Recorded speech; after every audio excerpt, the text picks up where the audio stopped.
call this meeting to order. I call this meeting to order. Welcome to the 22nd meeting of the House of Commons Special Committee on the COVID-19 pandemic. Quick reminder to all members that in order to avoid issues with sound, members participating in person should not also be connected to the video conference. Joining via video conference, I would like to remind you that when speaking, you should be on the same channel as the language that you are speaking.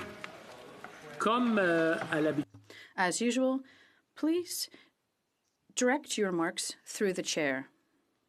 I understand we don't have any ministerial announcements today, so we'll proceed to presenting petitions. I would like to remind members that any petition presented during a meeting of the Special Committee must have already been certified by the Clerk of Petitions. For members participating in person, we ask that they please come and drop off the signed certificate at the table once the petition is presented. We are going to start with Ms. May. Thank you, Mr. Chair. It's an honor to rise on this 22nd meeting of the COVID-19 Committee, otherwise known as something like the House of Commons. I'm here to present two petitions this morning. One relates to, and hundreds of signatures, on the issue of the treatment of Falun Gong practitioners by the People's Republic of China, and particularly the practice that's alleged of organ harvesting, involuntary organ harvesting, and ask the Government of Canada to condemn this practice and to publicly call for an end of the persecution of Falun Gong in the People's Republic of China. The second petition, Mr. Speaker, is one from residents throughout Saanich Gulf Islands concerned about what was, at the time this petition was submitted, a future problem. It remains an issue, and I present it on behalf of petitioners who wish the Government of Canada not to put public funds into purchasing or maintaining the Trans Mountain Pipeline or towards any expansion of the pipeline. Thank you, Mr. Speaker. Okay, next we'll go to Ms. Kwan. Ms. Kwan. Thank you very much, Mr. Speaker. I rise today to table two petitions, and the first petition is to deal with the COVID-19 situation. The petitioners note that the pandemic is having a devastating impact for many Canadians nationwide, especially for those who are low to modest income and small businesses, gig workers, freelancers, artists, film industry workers, non-salary workers, and individuals on fixed income such as seniors and those on disability. It further notes that rent, mortgage, and utility payments are due at the end of each month, putting countless Canadians at risk of losing their housing. And it is paramount that there be safe self-isolation opportunities for all of the individuals in this country. And to that end, the petitioners are calling for the government to immediately enact a nationwide rent freeze, eviction freeze, mortgage freeze, and utility freeze, and enforce mortgage deferrals for homeowners without penalty or interest charges from financial institutions, and provide direct assistance in the form of a monthly universal direct payment of $2,000 per month for all, with an additional $250 per child immediately. My second petition, Mr. Speaker, is to deal with the Trans Mountain Pipeline expansion. The petitioner joins the hundreds of thousands of people who are opposed to the expansion, and it knows that Trans Mountain is in building the pipeline brings massive environmental and economic risk, but with no substantial benefit to British Columbia or to local residents. It knows that approximately 40,000 barrels of oil have already leaked from existing Kinder Morgan pipelines, including two major spills in Burnaby since 2007. I may note, Mr. Speaker, just this past weekend, There was yet another spill to the tune of 1,195 barrels had spilled just this weekend here in British Columbia. There is no known scientific technology to clean up the bitumen when there is a spill, and the number of tankers that would increase will go from 8 to 34 per month into the Borat Inlet. It puts at risk many residents, residential neighborhoods, and the traditional territories of at least 15 First Nations. If I can interrupt for a moment, I just want to remind Ms. Kwan, I just want to remind all the members in the House that when presenting a petition, the idea is to be as concise as possible. Ms. Kwan, I'll let you wrap up, please. Thank you, Mr. Speaker. So therefore, the petitioners are calling for the government to immediately act to prevent this new oil pipeline from proceeding through British Columbia. Thank you. Presenting petitions. We'll now go to Mr. Generous. Well, thank you, Mr. Chair. I have 4 petitions to present today. The first reflects the outrage of my constituents at the ever-expanding order in Council banning more and more firearms from the government. In particular, petitioners highlight the failure of the government to act on the issue of illegal guns. Petitioners note that virtually all violent crime committed in Canada, including the recent shooting in Nova Scotia, involves illegal firearms in the hands of those who are already not permitted to possess them. So the petition has 2 asks. First of all, it asks that we reverse the order in Council banning certain firearms, but also that we propose measures that will effectively address the illegal use of firearms by criminals while respecting the rights of law-abiding citizens. It also asks that we ensure that substantial changes to firearms laws in future actually be made by Parliament, not by the government acting in an unaccountable manner. The second petition deals with Bill C-8, which is the government's bill around conversion therapy. Petitioners support efforts to ban conversion therapy, and they express concern about problems in the wording of the definition used in the legislation. They're asking the government to support amendments to fix the definition to address the issue of conversion therapy and ensure that the definition is correct and it doesn't criminalize certain forms of counseling which individuals may voluntarily enter into. The third petition is regarding Bill S-204. It's a bill in the Senate that seeks to make it a criminal offense for a person to go abroad to receive an organ without consent, dealing with especially the horrific practice of forced organ harvesting and trafficking in China. Petitioners are supportive of Bill S-204 and want to see it move forward. Mr. Chair, the final petition is with respect to Bill C-7. There's been much discussion in this House about the need to do better in terms of long-term care. And rather than working to do better in long-term care, unfortunately we see from the government is to remove vital safeguards in the area of euthanasia. I think our focus should be on assisting life rather than removing safeguards that are required in association with the euthanasia regime. Petitioners are particularly concerned about the government's plan to remove a 10-day reflection period that normally takes place. That period can already be waived under certain circumstances, but Bill C-7 proposes to remove it entirely as well as reduce the number of witnesses involved. So petitioners are quite concerned about what's going on in Bill C-7 and call for it to be stopped or amended. Thank you very much. Petitions. Presenting petitions. Now we'll proceed to statements by members. We will now proceed to statements by members. Off by Mr. Manley. Mr. Manley. Mr. Speaker, we are in the midst of a global pandemic and an economic shock. Recent events have ripped open the wound of systemic racism in our country. Racialized and marginalized communities have been disproportionately affected by the pandemic. Thousands of seniors in long-term care facilities have died. It is clear that we need system change. In the past, governments have bailed out banks and corporations because they were too big to fail. It's time to bail out humanity and the planet. No one will be immune from the threat of climate change and mass extinction. Both are the result of the exploitation of the natural world in the name of the economy. Humans created the economy. We can choose to change it. We must protect our environment or perish. COVID-19 has demonstrated that together we can take courageous action for the common good. We need to do the same for the climate crisis because humanity and our planet are too big to fail. We'll now go to Mr. Spengeman. Mr. Spengeman. Mr. Speaker, today marks World Elder Abuse Awareness Day. Underestimated and underreported elder abuse exists across the world. At risk of neglect and assault, many of the most vulnerable older persons reside in our long-term care facilities. They are the seniors who have built our country and shaped our communities, who have shown us resilience, courage, and selflessness, who have made us stronger, whose work and teachings continue to inspire us. Parents and grandparents, brothers and sisters, friends and mentors. But we have not been there for them in the same way that they've been there for us throughout their lives. The Canadian Forces report, alongside the climbing disproportionate death toll in our long-term care facilities, has reconfirmed the ugly, indefensible reality of elder abuse and neglect in Canada.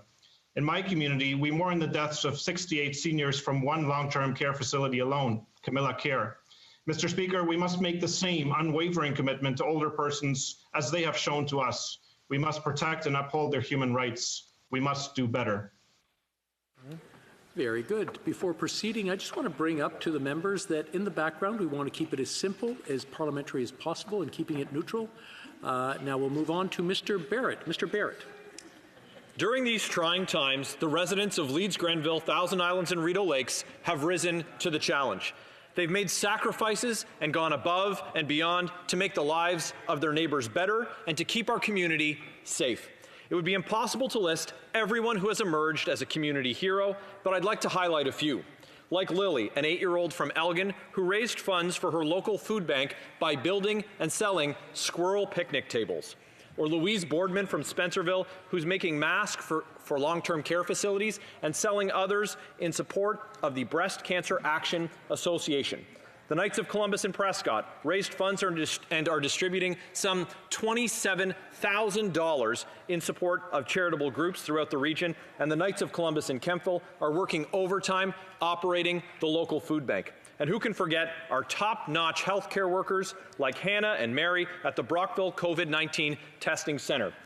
It is the people of Leeds, Grenville, Thousand Islands, and Rideau Lakes that make it so great. To everyone working to make a difference, and to all of our essential workers, thank you.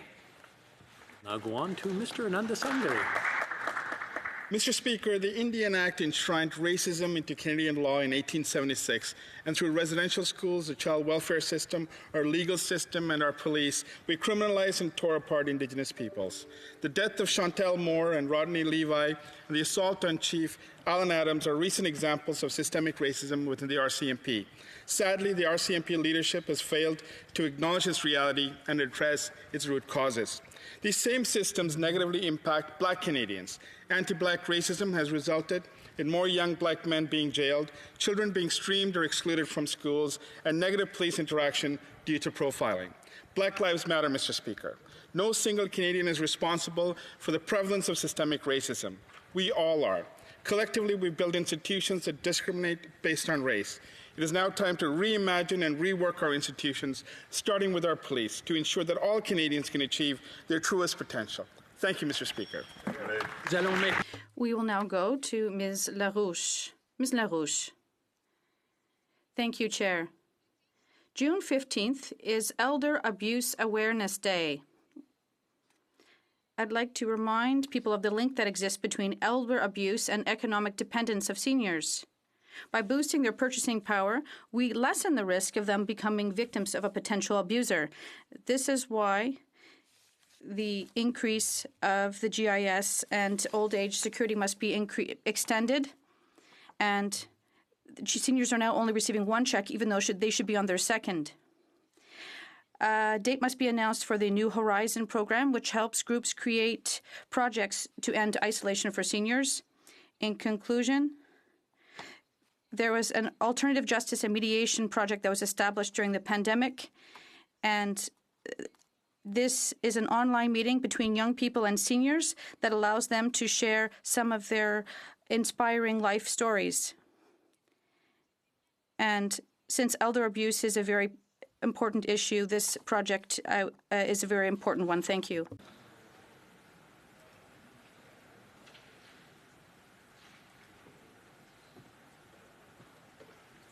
Mr. Sangha, can you hear me? Please proceed. Oh. He's supposed to be here. Maybe we can. Here we In the time when this terrible crisis is affecting all the Canadians, when we are all thinking about how best to deal with it, let's all think about the people around us. Let's show our appreciation not only to those in the sector of essential workers, but also to those all Canadians who day by day stand up and make a difference. Mr. Speaker, every day I am proud of the reaction of the Canadians to this crisis. I want to acknowledge and celebrate all the contributions made by the people of Brampton Centre, all religious institutions, civil societies, community organizations like Knights Table in my riding. We are all standing together to fight the COVID-19. Let's continue working hard and with that same spirit, get the positive results. Thank you very much. I will proceed to Mr. Ruff. Mr. Ruff. Chair, whether graduating from elementary school, high school, Georgian College, or graduating from colleges or universities across the country, I am proud of the accomplishments of all the graduates across Bruce Grey Owen Sound. I would also like to congratulate and thank all the teachers and parents who have adapted to teaching online or from home and who have supported these graduates over the course of their academic careers. I'd like to extend a special congratulations to Cameron Lovell, who just graduated from grade 8, as well as Nebish and Neben Elliott, originally from the Nawash Unceded First Nation on the Bruce Peninsula, who will be headed to Michigan State University, and to Jarrett Lumley from Owen Sound, who just graduated from my alma mater, the Royal Military College of Canada. The college motto of truth, duty, valor is something all Canadians should aspire to live by. I wish all the best to these graduates on their next adventures.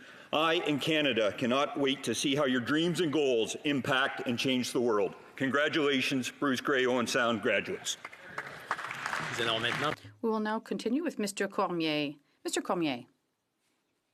Chair, today I'd like to pay tribute to Mr. Richard Lausier, an entrepreneur and builder who passed away on June 9th, surrounded by his family. Mr. Lausier was a key businessman in the Acadian Peninsula. He co-founded in 1968 St. Isidore Asphalt, which now has 200 employees. He's also helped many businesses over the years. He was a generous and person who brought together people, and I can confirm that he had a positive influence on my life when I met him at 14 years of age. Every time I met him, he gave me invaluable advice and encouragement that I've never forgotten. Mr. Lausier's legacy for his community is invaluable. His commitment sets an example for us all. Mr. Lausier has now joined his wife, Noella. I offer my deepest condolences to his children, Richard, Ronald, Nathalie, Caroline, Stéphane, and all his family and friends. Rest in peace, Mr. Lausier. You will miss us. We will miss you greatly, and thank you for everything you've done for our community. To Ms. de Bruzen. Ms. de Bruzen. Hello from my community in East End, Toronto. People talk about how a city the size of Toronto can be cold, but that's far from the truth in my community. I want to give a shout out to our teachers like Mr. Wong of Earl Grey Public School, who delivered home-baked cookies and handwritten notes to all of his students, or Monsieur Steve, who's offering online French classes, and the teachers of Riverdale Collegiate, who paraded through our streets to celebrate our graduates. Our local Michael Garron Hospital put out a call for community members to sew masks and received over 60,000 masks, including those made by Lisa Tonkre of Chartwell Avondale. Michelle Beaton organized a front window scavenger hunt to entertain children and their families. And restaurants, even while facing adversity, have been generously donating food, like the members of the Leslieville BIA or Meses. There are so many more stories of generosity that I could share, but I'm out of time. To everyone who has stepped up, thank you. We all appreciate all of your hard work. We'll now go to Ms. Zahoda. Ms. Zahoda, I notice your camera's not on. Maybe you could flick that on.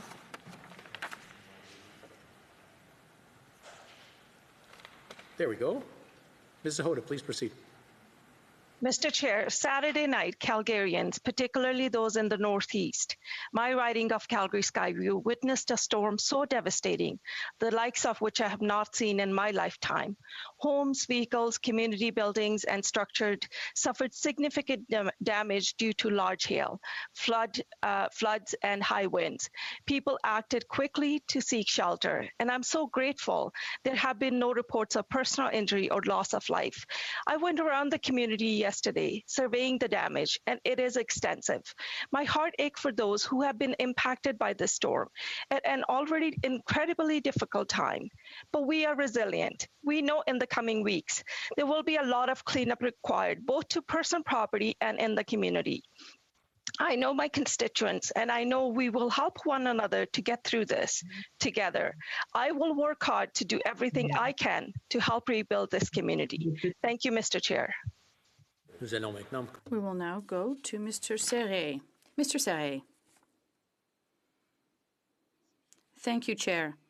I would like to express my sincerest gratitude to the people of Nipissing West who organized pride activities to celebrate the LGBTQ community in June. Also this week, we celebrate National Public Service Week. Thank you for your commitment in helping communities in Nickel Belt and in the Valley East and Rayside Balfour regions. Proceed with Mr. Soroya. Mr. Soroya. Thank you, Mr. Speaker. When COVID-19 began spreading across Ontario, Markham, like many other opportunities, was unprepared. Our frontline healthcare workers did not have enough personal protection equipment to do their job safely. When Markham residents heard about these shortages, my office was flooded by the calls from people who had PPE and they wanted to donate. Since then, my office has been able to deliver tens of thousands of PPE supplies to frontline healthcare workers and 5 masks to each family in need. Mr. Chair, this pandemic has shown that no matter what the challenge is, Markham community will overcome it. Today, I would like to thank the frontline healthcare workers doing incredible work. I would also like to thank of those who have helped in Markham's hours of need. Thank you, Mr. Chair. I understand we had a little bit of a glitch there. I'm sorry, the pause. We thought that was the end of it. But Mr. Serret, je vais vous demander de continuer. Mr. Serret, I would ask you to continue your statement. You were trying to change languages on your channel, so I apologize for cutting you off. Go ahead. He was doing the right thing. Thank you. Switching to English now. So thank you to our nurses, our doctors, our pharmacists, our cashiers, janitors. Thank you for various retail workers and first responders dealing with COVID-19. You keep our communities safe, healthy, and you feed us. Your dedication and sacrifice are greatly appreciated. As we start to see local businesses reopen, it is important for all of us to remember to follow best practices outlined by local public health. Our frontline workers deserve our respect. It's important for all of us to respect social distancing, protect all workers and their families. Together, we can remain strong and united as we continue to face this challenge together. Merci. Thank you. Once again, my apologies for skipping over there, but now we'll move on to Ms. McLeod. Ms. McLeod. Mr. Chair, in commemoration of Italian Heritage Month, I would like to pay tribute to the Colombo Lodge, an Italian cultural center in Kamloops, British Columbia. The Colombo Lodge was founded in 1914 and is an integral part of our community. Just recently, they began Colombo Care take-home dinners with proceeds distributed to different nonprofit organizations throughout the region. And last month, they very generously gave away hundreds of dinners to Royal Inland Hospital staff and paramedics for their tireless work throughout the pandemic. In their own words, Colombo Lodge is very proud of the Italians that have made Kamloops their home. Community members of Italian ancestry, past and present, have helped and continue to help Kamloops prosper as a giving, welcoming, and inclusive community. Personally, I want to thank all members for their friendship and generosity over the years. Our community is forever grateful for your kindness. We'll now proceed to Mr. Harris. Mr. Harris. Mr. Speaker, many Newfoundlanders and Labradorians are facing a serious financial crisis. Most people with disabilities are waiting to be included in the Liberals' Promise program. Fish plant workers will need support to avoid a disastrous year. Many small businesses don't qualify for programs. Municipalities need emergency help to meet the crisis. People are worried about what happens when the CERB runs out in 2 weeks' time, and that coming tourism season looks very grim. The province itself is in serious financial crisis due to the pandemic and the decline in oil prices. The federal government must overhaul and enhance the fiscal stabilization program to help Newfoundlanders and Labradorians and other oil-producing provinces through this crisis. Both the province and the oil and gas industry players have committed to net zero emissions by 2050. This is a challenge and an opportunity to transition to a sustainable energy future, but it will require significant investment and support by government to keep the industry strong and make this a just transition for workers. Much has been done, much more needs to be done. We'll now go to Ms. Goudreau. Ms. Goudreau, Chair, all 44 city councillors from Laurentides-Labelle and myself sent a letter to the government asking for high-speed internet and cell phone services for all. The pandemic has increased the need for these networks in our daily lives. The territorial complexity of the Laurentians creates areas where cell signals are too weak, unstable, or non-existent. It is urgent and essential to improve existing infrastructure. Moreover, with isolation, internet network shortcomings make it hard or impossible to do remote studies, telemedicine, or telework. How can we economically develop our municipalities if they cannot offer their community adequate communication tools? We are thus asking the government to heed the interests of its people and to invest immediately and massively in the construction of high-speed internet infrastructure for all. Thank you. To Mr. Waugh. Mr. Waugh. I rise today to pay tribute to Sir Winston Churchill, the former Prime Minister of Great Britain, and one of the greatest leaders history has ever known. In what can only be called a lifetime of service, Churchill's contributions to the Commonwealth and to the world are without equal. During the Second World War, he led the Allied forces in Europe against the tyranny and fascism of Adolf Hitler and his Nazi regime. When our world was in its darkest hour, Churchill's leadership was a beacon of hope and freedom. I am reminded of something he once said: all the greatest things are simple, and many can be expressed in a single word: freedom, justice, honor, duty, mercy, hope. Sir Winston Churchill himself embodied all of these great things and will forever be a symbol of freedom, democracy, and hope. Mr. Garretson. Mr. Garretson. Mr. Speaker, I would like to add my voice to the recognition and celebration of Pride Month, which is celebrated annually during the month of June. Pride Month is important for Canadians because we can be proud of who we are and celebrate our diversity. Mr. Speaker, this June is different from previous years as we cannot celebrate in person altogether. However, I know that the ongoing pandemic will not stop us from showing our love and support for the LGBTQ+ community. To celebrate Pride Month this year, Mr. Speaker, my office distributed 3,000 Pride Maple Leaf pins across the country. Whomever asked received one. Although the majority were sent to my constituents in my riding, Mr. Speaker, I would add that over 500 pins were sent to my neighbouring ridings of Lanark, Frontenac, Kingston, Leeds, Grenville, Thousand Islands, Rideau Lakes, and Hastings, Lennox, and Addington. It warms my heart to see so many Canadians showing their support. Happy Pride, everyone. We will now go to questions to members. Twice, in order to allow employees who provide support for the sitting to substitute each other's safely. We will start with Mr. Deltel. Thank you very much, Chair. I'm very happy to participate in this parliamentary committee today. For 3 months, Canada has been battling the COVID-19 pandemic. The situation seems to be improving, but we must remain vigilant. Business people and the entire Canadian economy depend on the government's decision. I have a simple question. When will it table an economic update? The Honourable Minister. Merci. Thank you very much, Chair, for this question. And I agree with the member. Canada and Canadians are doing excellent and difficult work in our fight against COVID-19. With respect to our economy, our government is there for Canadians, for workers, and for companies, and we will continue to be there. Mr. Deltel. Canadians, businesses and business people want to know when the economic update will be tabled. The Honourable Deputy Prime Minister. Mr. Chair, Canadians know that the government is there to support them. We will now return to Mr. Deltel. Canadians also know, as well as Quebecers, that after 7 weeks, the government must table its economic update. Why is Ottawa not doing this? The Honourable Deputy Prime Minister.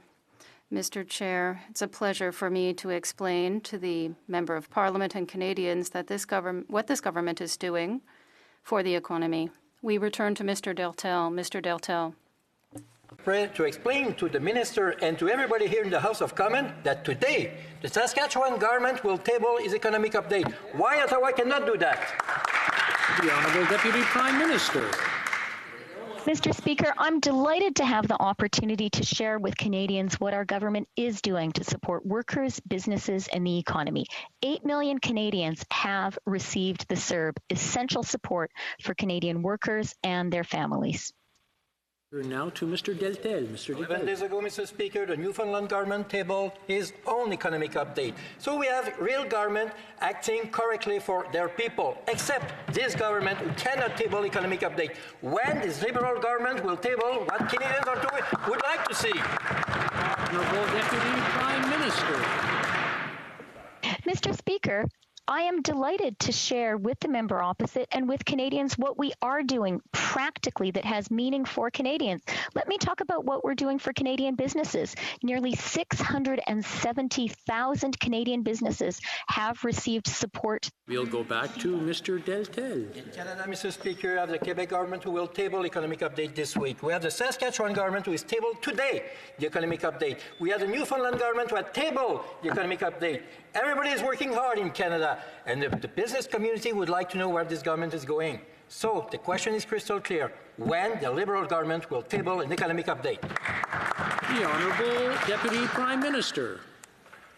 Mr. Speaker, what Canadian workers and Canadian businesses want to know is that our government is here to support them. I have shared with this House our support for Canadian workers through the CERB. I've spoken about the CEBA, and let me point out more than $26 billion of support have been given through that essential program. And let me talk about the wage subsidy. More than 2.6 million. We return to Monsieur Deltel. Monsieur Deltel. Monsieur le Président, ça commence. Mr. Chair, it's starting to get interesting. The minister is telling us some of the expenditures. Can the minister tell us how much the government has spent over the past 3 months? The Honourable Deputy Prime Minister.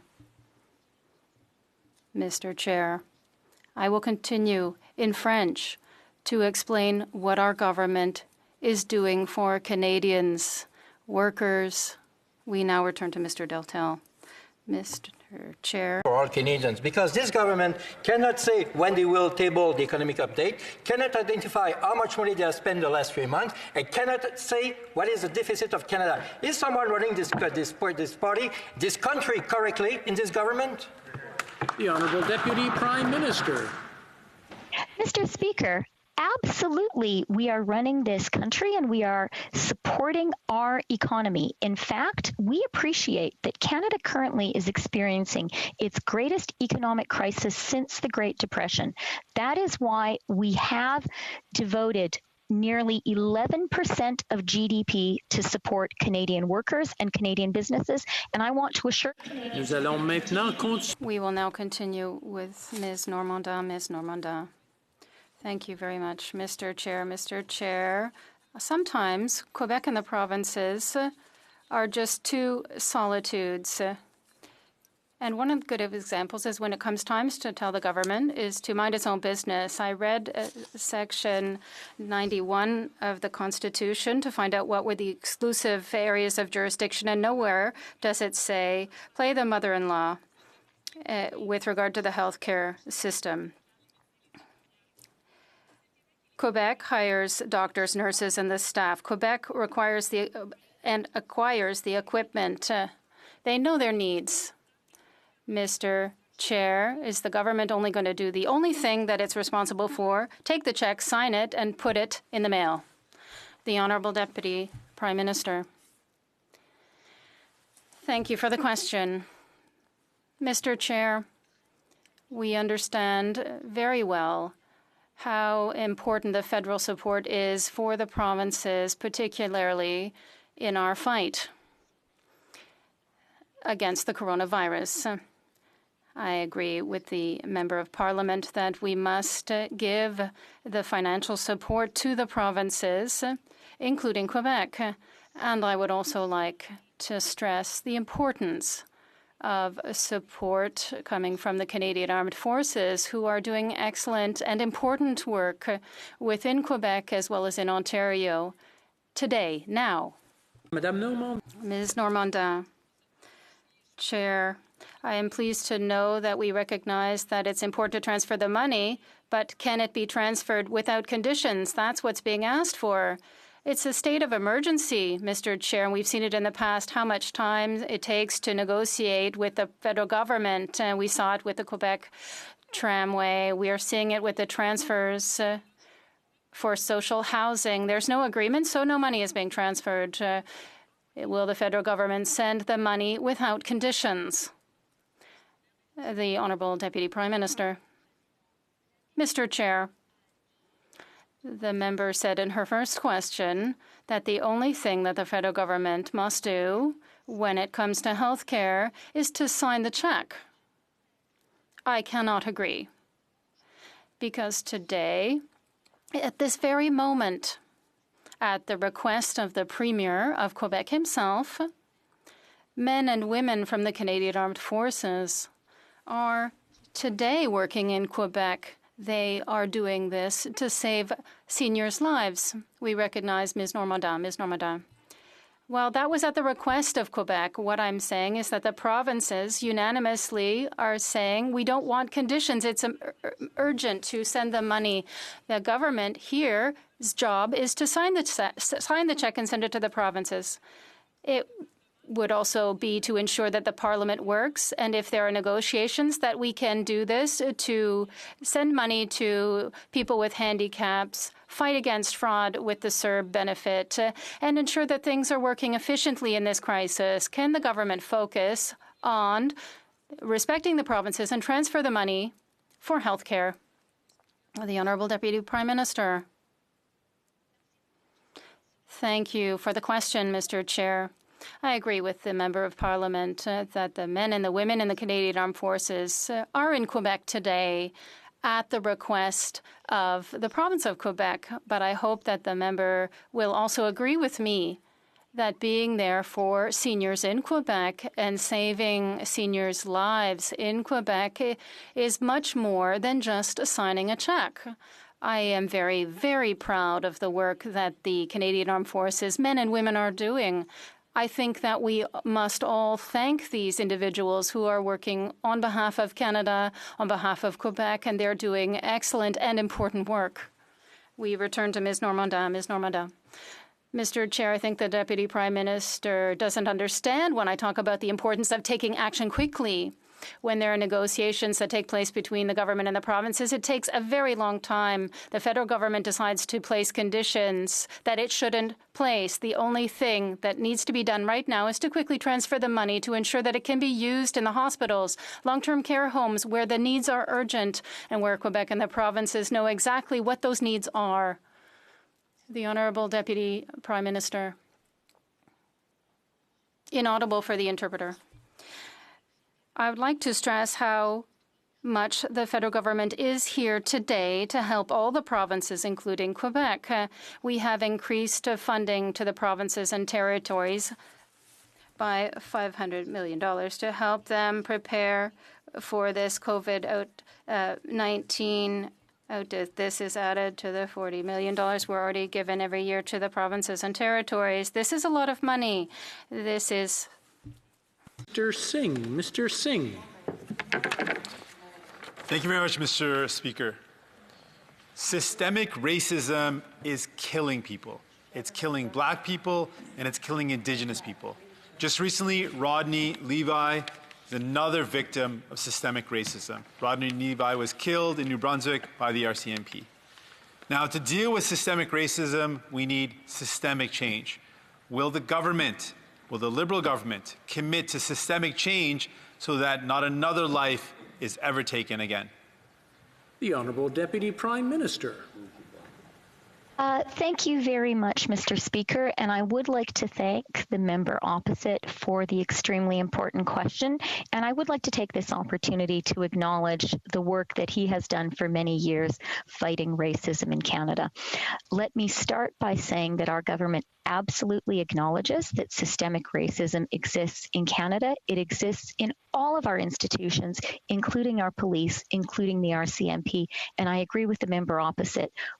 Now is the moment to fight this. Now return to Mr. Singh. Mr. Singh. Thank you very much for the response, but there are some specific actions we need to take. There are movements. Black Lives Matter as a movement is calling on defunding the police. What they're saying is we need to make better choices with how money is being spent. When someone is in need of a wellness check or a mental health check, money should go, financing should go, support should go to mental health workers, healthcare workers, and not the police. Is the government prepared to do that, to fund and prioritize health workers over the police? Well, I'll go to the Honourable Deputy Prime Minister.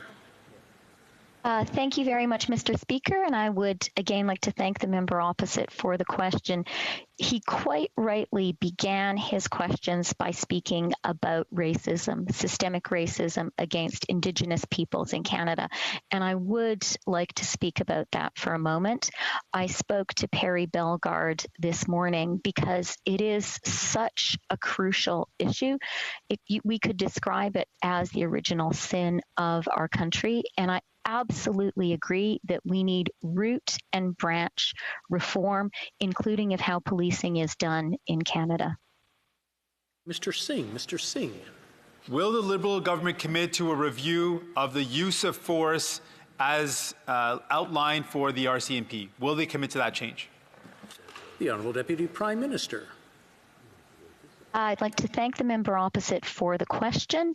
The Prime Minister and the Minister of Public Safety had many conversations last week with the RCMP.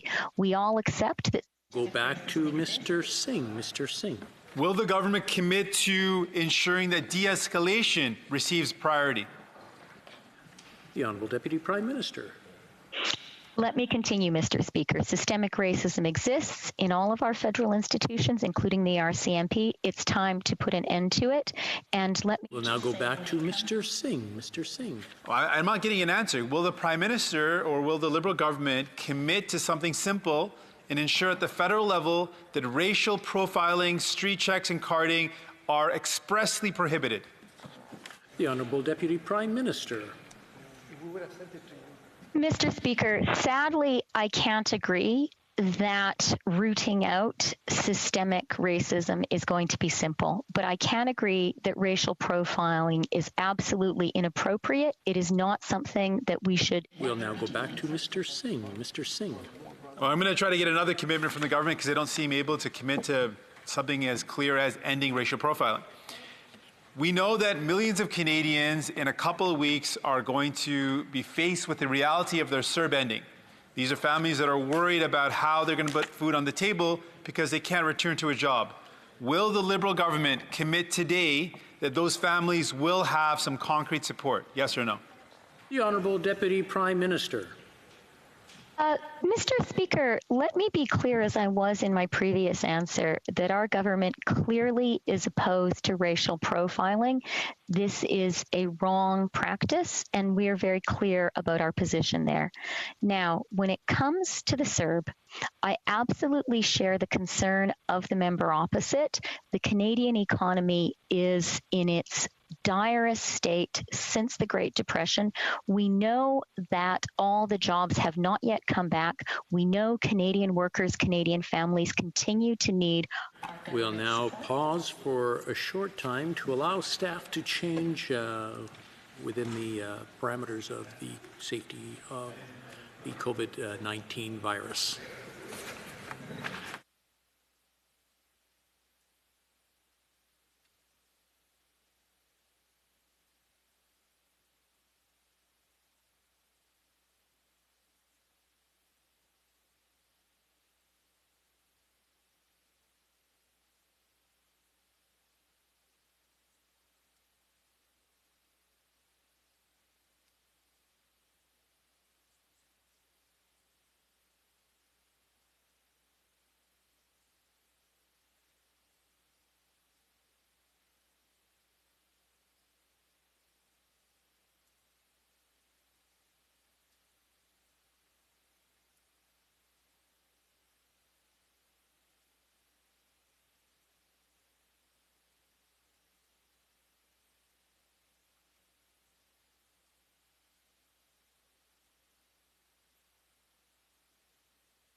We can now resume. We'll go to Ms. Harder. Ms. Harder. The Prime Minister has mandated his ministers, and I quote, to govern in a positive, open and collaborative way. Ironically, as it stands, Parliament is currently closed for business. Opposition parties have little opportunity to hold the ruling party to account. Private members' bills cannot be tabled and legislation cannot be debated. Can the Prime Minister, Mr. Trudeau himself, help us understand how all of this fits into his definition of so-called open government? The Honourable Minister.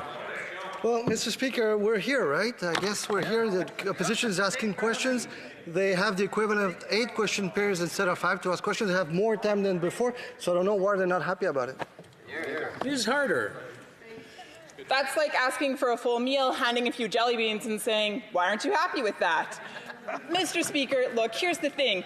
It's like switching a light on and off when it's convenient for the Prime Minister and for the Liberal Party. That's what they want to do here. That's not Parliament. That's not democracy. So when will Mr. Trudeau do the right thing, turn the lights on, and get back to work for Canadians? The Honourable Minister. Well, I'm really sorry to hear that my colleague's not working. I can assure you, Mr. Speaker, on this house we're all working very hard, Mr. Speaker, and we're answering the questions from the opposition. Why? Because it's extremely important. I sat there for like 7 years, Mr. Speaker, asking questions. I understand the importance. We'll now go back to Ms. Harder. Ms. Harder. The member opposite knows very well that he is misleading the Canadian public. This is not true Parliament. This is simply a special committee. Here's the thing. On the Liberal Party website, under the platform commitments, it says, and I quote, Parliament works best when its members are free to do what they have been elected to do, and that is be the voice for their communities and hold the government to account. This is a Liberal document. Did the Prime Minister forget that strengthening Parliament was a part of his 2019 platform commitments? The Honourable Minister. I thank the colleague for quoting our excellent platform, Mr. Speaker. That was a very, very good document. And the thing is, Mr. Speaker, I think we've reached a balance where MPs can come from different places, mostly around Ottawa, and ask questions, but also we can have colleagues from across the country asking questions, Mr. Speaker. So why is it better for my colleague, why is it better to have only 35 MPs participate instead of 338? Ms. Harder. Does the Prime Minister value democracy, or does he still look up to China's basic dictatorship? The Honourable Minister. Yeah. Mr. Speaker, we're answering all the questions from the opposition, not only from the people in this room, but we're answering questions. Back to Ms. Harder now. Ms. Harder. They were elected. I'll ask my question again. Does the member opposite, does the Prime Minister still value the basic dictatorship of China over Canada's democracy? The Honourable Minister. I don't know where the colleague wants to go from here, Mr. Speaker. I'd like to know from her, why is it not important for her that her colleagues participate directly? Ms. Harder. Mr. Trudeau wrote in to his ministers, and he said to them, I quote, we continue to raise the bar on openness, effectiveness, and transparency. He went on to explain that, quote, this means government that is open by default. Now, we have a parliament that is currently shut down. Mr. Trudeau has shut it down and prevented us from being able to do the good work that Canadians expect us to do. Is this Mr. Trudeau's idea of open by default? The Honourable Minister. Mr. Speaker, you want to talk about shutting down Parliament? How about the times they prorogued Parliament twice, Mr. Speaker? Yes. Not once, but twice when the Conservative government shut the Parliament. I was here. I was sitting on the other side of the aisle, Mr. Speaker. Quite the opposite. Now we're taking all the questions. This place is open and we're answering questions. One moment, please. One moment. I haven't acknowledged you yet. 1 moment, Ms. Harder, please. We've stopped the time there. I just want to remind the honourable members that there's questions and answers being given, so we want to hear both sides, just to keep the heckling down. Ms. Harder, please proceed. In 2014, the leader of the Liberal Party developed a policy entitled Restoring Trust in Canada's Democracy. Ironic, because right now, again, Parliament is currently shut down. We are prevented from being able to do the good work that we are expected to do. But the Prime Minister at the time, he said this, he said, Canadians want their members of Parliament to be effective voices for their communities in Ottawa and not merely mouthpieces in their communities for an all-too-powerful Prime Minister. Sadly, Mr. Trudeau has become the all-too-powerful Prime Minister that he once believed should not exist. Why did he change his mind? The Honourable Minister. Mr. Speaker, I'd like to know why my colleague wants to shut down the voice of her colleagues that could not speak and not participate in this room. Mr. Speaker, how would we vote on private members' bills, for example? As you know, it's not a government or party vote. It's per row, Mr. Speaker. You want to come back? Are you going to accept, Mr. Speaker, through you, that we have electronic voting? Yes or no? We'll go on to Mr. Generous. Well, Mr. Chair, we know that the Minister of Foreign Affairs has champagne tastes in London flats, but it's his champagne mortgages that Canadians are concerned about. Specifically, why did the minister only disclose the complete extent of his personal debt to the Chinese government on June the 4th of this year? Good question. The Honourable Minister. Well, Mr. Speaker, as you know, since entering politics, the two mortgages and the other liabilities and assets from the minister have been fully disclosed to the Ethics Commission and placed on the online public registry, Mr. Speaker. It's public, Mr. Speaker. Public. Mr. Generous. Now it's public and it's terrible. But really, when will the Foreign Affairs Minister be here to answer these questions himself? The Honourable Minister. Mr. Speaker, it's always been public. Now the question is, we're in the middle of a pandemic here, Mr. Speaker. We are here trying to help Kenyans, and the best they can do is ask questions. Go back to Mr. Generous. Mr. Generous. When the minister owes over $1 million to the Chinese government, people have a right to ask him questions. When will the Minister of Foreign Affairs show up? The Honourable Minister. The minister shows up every day, Mr. Speaker. He shows up and works for Canadians, Mr. Speaker. And once again, those are public documents. Everything that the minister did is public, Mr. Speaker. I still don't know why they ask. We'll now go back to Mr. Generous. Mr. Chair, he doesn't even have to come to the House. All he has to do is appear on the screen. Where is the minister? Why is he hiding? Why won't he answer questions about his personal debt to the Chinese government? The Honourable Minister. Let's go online. He's got to get the information. Mr. Generous. Mr. Speaker, the minister is hiding. Let's ask some specific questions about their China policy. What is the impact on the decision-making? 3/4 of Canadians don't want Huawei involved in our 5G network. So will the minister put the interests of Canadians ahead of the interests of his creditors and say no to Huawei? The Honourable Minister. Mr. Speaker, when it comes to 5G deployment, we are right now currently undergoing a comprehensive review. We have been absolutely clear with our allies and with Canadians that we never have and never will compromise Canadians' national interests. Back to Mr. Generous. Well, Mr. Speaker, that is not an answer, and it is completely out of step with what our allies have already recognized. Reports are emerging of multiple deadly viruses exported from Winnipeg's microbiology lab to the Wuhan Institute of Virology right before scientists were expelled for policy breaches. In spite of that, scientific cooperation between Canadian institutions and military-affiliated Wuhan Institute of Virology is continuing. So why hasn't the government put in place new guidelines to prevent the export of sensitive pathogens and information to China? The Honourable Minister. Thank you very much, Mr. Speaker. And he's right. In 2019, the National Microbiology Lab shared lab samples with the Wuhan Institute of Virology. The National Microbiology Lab routinely shares samples with other labs to help advance the international community's understanding of viruses and the research that is ongoing around those viruses. There are strict protocols in place for these transfers, and these samples were transported according to Canadian laws and regulations. Mr. Generous. Mr. Chair, I think Canadians would be concerned to hear that it's routine for the transport of viruses to Chinese military-affiliated labs.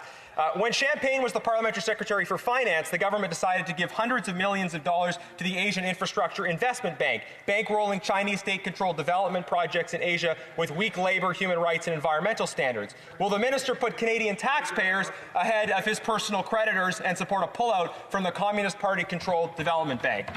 The Honourable Minister.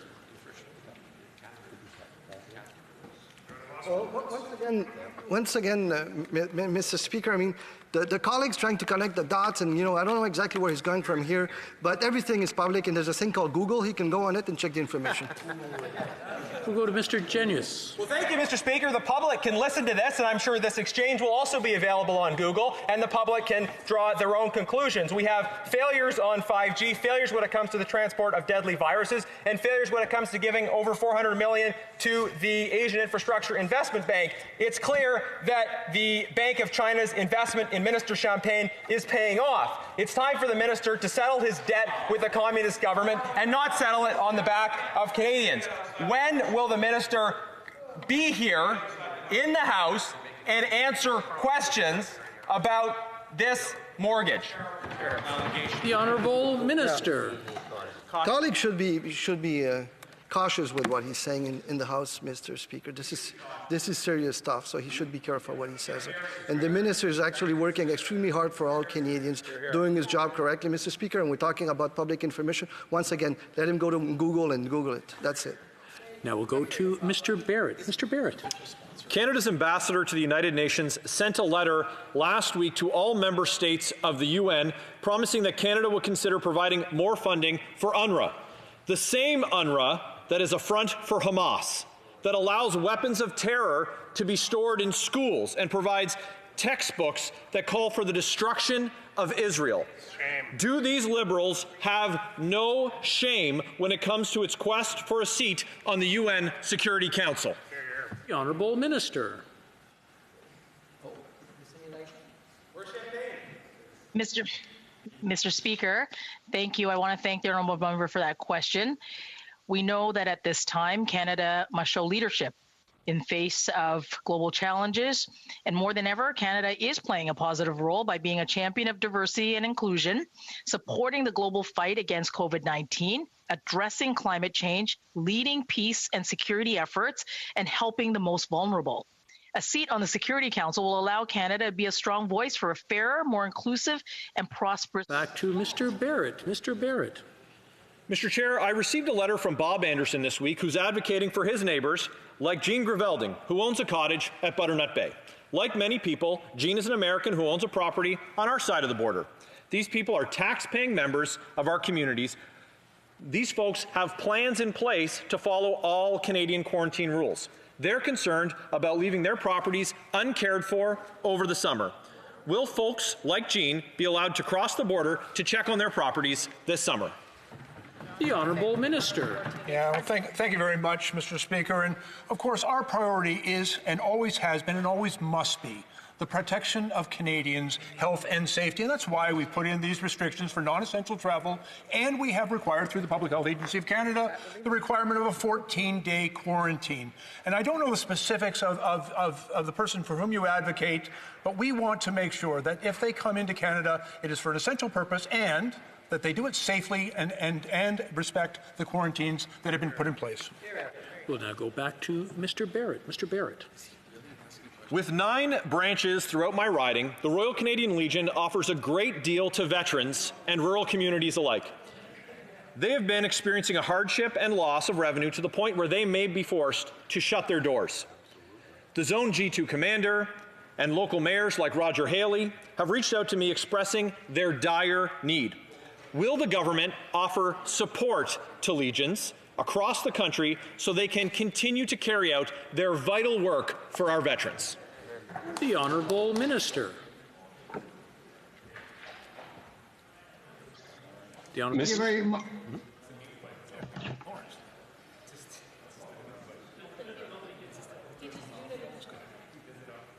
The Honourable Minister, please proceed. For Mr. Barrett, I assure Thank you very much, Mr. Speaker.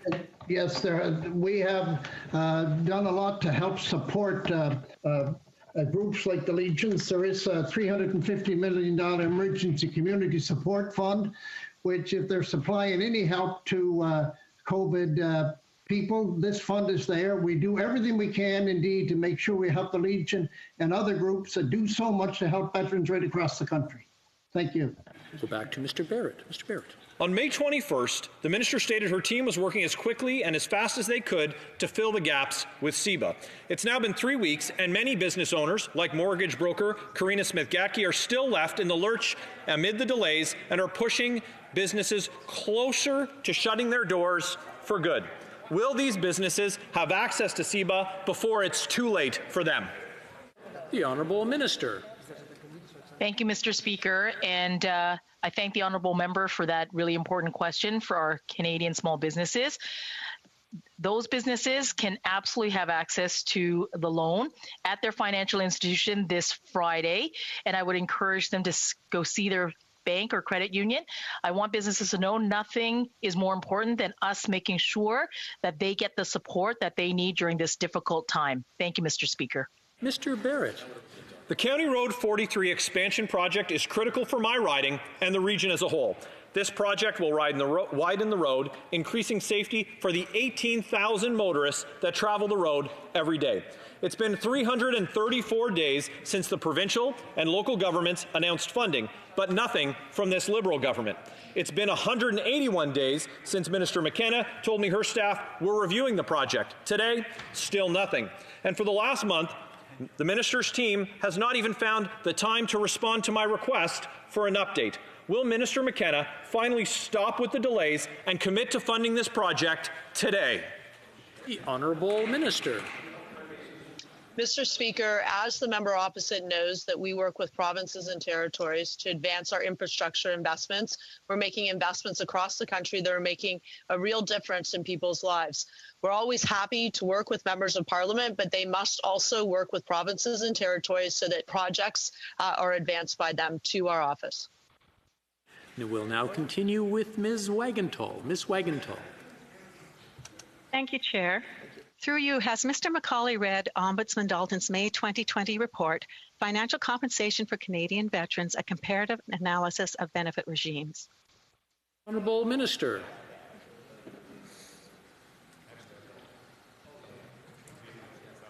Thank you, Mr. Speaker. I apologize. I'd have to ask my honourable colleague to repeat the question.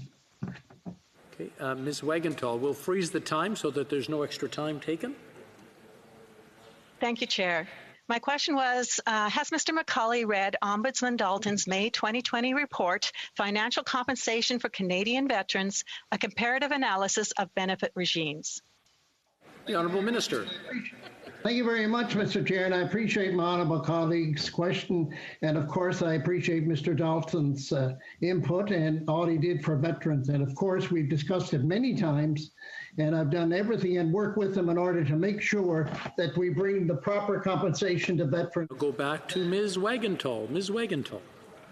As a result of that study, are the financial outcomes Canada seeks to provide for ill and injured veterans now clearly defined within the Department of Veterans Affairs? The Honourable Minister. Thank you very much, Mr. Chair. And as you know, I am to bring a report to the Veterans Affairs Committee, and there's a number of things done in order to make sure that report is. Go back to Ms. Wagentall. Ms. Wagentall. Thank you, Chair. Then I would suggest that we get our committee up and going as it should be. Where are these financial directions published? Well, of course, Mr. Speaker, there's a lot done, but the just under $90 million that the government put in supplementary estimates to make sure we address the backlog for Veterans Affairs is major help. Now back to Ms. Wagentall. Ms. Wagentall. Minister, our Canadian Armed Forces members provided a copy of this document. The Honourable Minister. Thank you, Mr. Chair, and you'd have to ask the Canadian Armed Forces, my honourable colleague. Back to Ms. Wagentall. There are three providing lifetime benefits for ill and injured veterans. In Ombudsman Dalton's recent report, did any one of these three provide the best compensation in all 9 scenarios that were studied? The Honourable Minister. Thank you very much, Mr. Speaker. And of course, as you know, there's been a lot of work done in order to make sure that we provide the appropriate compensation to veterans. And we're working very hard with a lot of help from Mr. Dalton to make sure that the appropriate. We'll now continue, Ms. Wagentall. In timely manner. In the undisclosed settlement of Sean Brure's legal case against Seamus O'Regan and the Liberal government, a joint statement says Canadians, especially all veterans and their families, are encouraged to enter the public debate about policies and programs that affect our veterans and their families. Does Mr. Macaulay agree with this statement? The Honourable Minister. Thank you very much, Mr. Chair, and I can assure you anybody is welcome to enter any discussion on compensation to veterans. We're always open to what we can do in order to make sure that we provide an appropriate compensation. I don't think it'd be appropriate, but provide some compensation to veterans who truly deserve it. They defend our democracy. I'll go back to Ms. Wagentall. Ms. Wagentall. Oh, I'm sorry. Pardon? Monsieur le Président. Chair, point of order. I haven't heard the translation for a certain number of questions. There is a problem with the interpretation. I just want to, the two members who are joining us virtually, the Minister and Ms. Wagenthal, I was wondering if you have it on the right language on the bottom of your page or on the bottom of your screen. We'll start with that for troubleshooting. I have English. Okay, very good. Mr. McCauley? I have English, Mr. Chair. Okay, very good. What we'll do is we'll check on our side. Okay.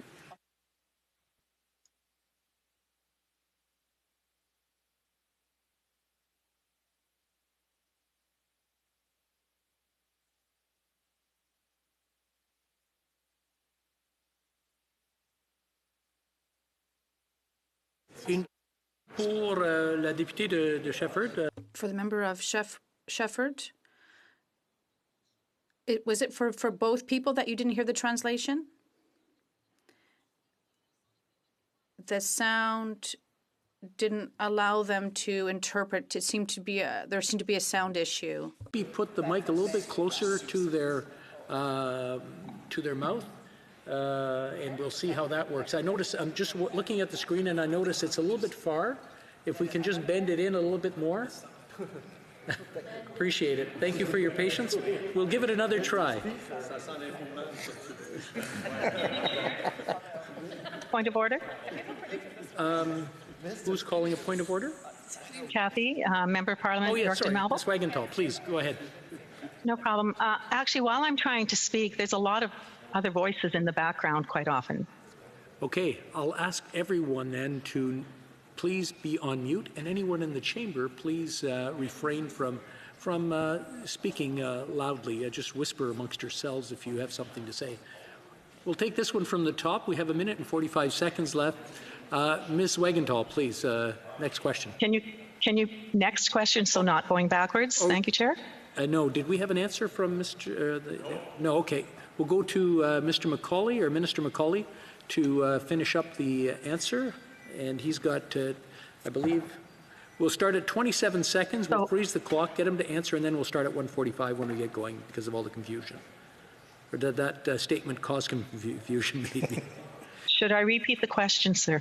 Please do. Yes. The clock is frozen. By the time we go through the question and the answer, then we'll start the clock again. Ms. Wagenthal, please repeat the question. In the undisclosed settlement of Sean Bruere's legal case against Seamus O'Regan and the Liberal government, a joint statement says Canadians, especially all veterans and their families, are encouraged to enter the public debate about policies and programs that affect our veterans and their families. Does Mr. McCauley agree with this statement? The Honourable Minister. Thank you very much, Mr. Chair, and I appreciate my honourable colleague's question and concern. And of course, I agree. Anybody is quite open to indicate whatever they wish in order to present, in order to make sure that we provide as an appropriate compensation as possible. You can never totally compensate veterans truly for what they deserve, but we want to make sure we provide the best compensation possible, and that's what we will and want to do. We'll now go with Ms. Wagenthal. We can start the clock again. You're at 1 minute and 45 seconds remaining. Please proceed. If that's the case, is Mr. McCauley aware of the practice of red flagging veterans' files? Honourable Minister. Thank you very much, Mr. Chair, and I'm not aware. Wagenthal. Since the Deputy Minister has indicated that he runs the department, will the Minister ask him for the names of veterans, the dates, and the reasons that they are or have been red flagged by VAC? The Honourable Minister. Thank you very much, Mr. Chair. And any veteran or anybody that has a concern, I would certainly ask them to contact my office. I'll do anything I can to make sure that the veteran. I'll go back to Ms. Wagenthal. Ms. Wagenthal. Do the most ill and injured still receive up to $300,000 less from the pension for life? The Honourable Minister. Thank you very much. Thank you very much, Mr. Chair. And as you know, and the Prime Minister indicated when the pension for life was put in place, you know what was stated, that if anybody receives less, it will certainly be, the Prime Minister indicated himself quite clearly, that must be adjusted. Go back to Ms. Wagenthal. Ms. Wagenthal. For veterans in similar circumstances, should the date of their application for compensation be a factor in determining whether they're treated equitably? Well, of course, the Honourable Thank you, Minister, Mr. please Chair. proceed. Thank you very much, Mr. Chair. And yes, of course, the date is when the compensation would start. Of course, it's very important and very appropriate. Now we'll proceed to Mr. Lloyd. Mr. Lloyd. Thank you, Mr. Chair. Retired Major Mark Campbell in my riding of Sturgeon River Parkland lost both legs in the line of duty in Afghanistan. He is an avid sport shooter, but understandably, due to his disability, he is very limited in the kind of firearms he can use. And all of these firearms have now been banned under the Liberal OIC. My question to the Minister of Public Safety is, did their department do a legal analysis and consider the Section 15 Charter rights of disabled Canadians not to be discriminated against when they passed their OIC? The Honourable Minister. I thank the member, Mr. Speaker, for the question. And yes, there was a very thorough analysis done by the Justice Department to ensure that the prohibitions that we put in place were in fact charter compliant. But let me also say, Mr. Speaker, how important it was that we prohibited weapons that were not designed for sporting purposes at all. In fact, they were designed for soldiers to use in combat. They have no place in a civil society. We have prohibited them, and we believe, and this has been echoed by many people across the country, that this will make Canadians safer. Mr. Lloyd. Speaker, is the minister aware that the AR-15 is the most popular sporting rifle in Canada, and is he aware that disabled veterans like Major Mark Campbell are unable to participate in the sport of sport shooting because of his OIC? The Honourable Minister. I can assure the member what I am aware of is that the AR-15 and other weapons like them have been used in mass killings in Canada on many occasions, at the École Polytechnique, at Dawson College, again at the Quebec Mosque, in Moncton. They've also been used, the AR-15 in particular, at the terrible tragedy in places like Sandy Hook where a bunch of kids were killed. And so there is no place for these weapons. And that's Mr. Lloyd. Mr. Speaker, it has been months since the Liberals shut down this Parliament and months since the Minister of Finance should have presented a budget or at least an economic update to Canadians. Since then, we have seen billions spent with little oversight and no plan. The Minister says that he needs certainty before he can table a budget. Well, that didn't stop Stephen Harper and the Conservatives from tabling a budget in the depth of the last Great Recession. When are these Liberals finally going to take their job seriously and table an economic update? The Honourable Minister. Mr. Speaker, we're taking this very seriously. We're actually working for Canadians and bringing forward supports to make sure that businesses, workers, and Canadians can put food on the table and pay the rent. So we will continue to support Canadians, and when we have a clear projection to present, we will do that to Canadians. Mr. Lloyd. Mr. Chair, the results are in, and businesses aren't happy with these Liberals' so-called support programs. In fact, the oil and gas industry has been shut out of many of these economic programs. When is the government going to recognize that their business support plans have been an absolute failure, with only a fraction of the billions promised actually being accessible to businesses? The Honourable Minister. Mr. Speaker, our government has taken swift and immediate action to support our sector throughout this challenging time. We had the BCAP program, which is critically important to providing liquidity to support the SMEs that make up 85% of the jobs in our sector. This has, it's taken an enormous team effort. People are working around the clock to get the money where it needs to be. We are helping hardworking Canadians, small businesses and large businesses right across the country, but in particular in our energy sector. Thank you, Mr. Speaker.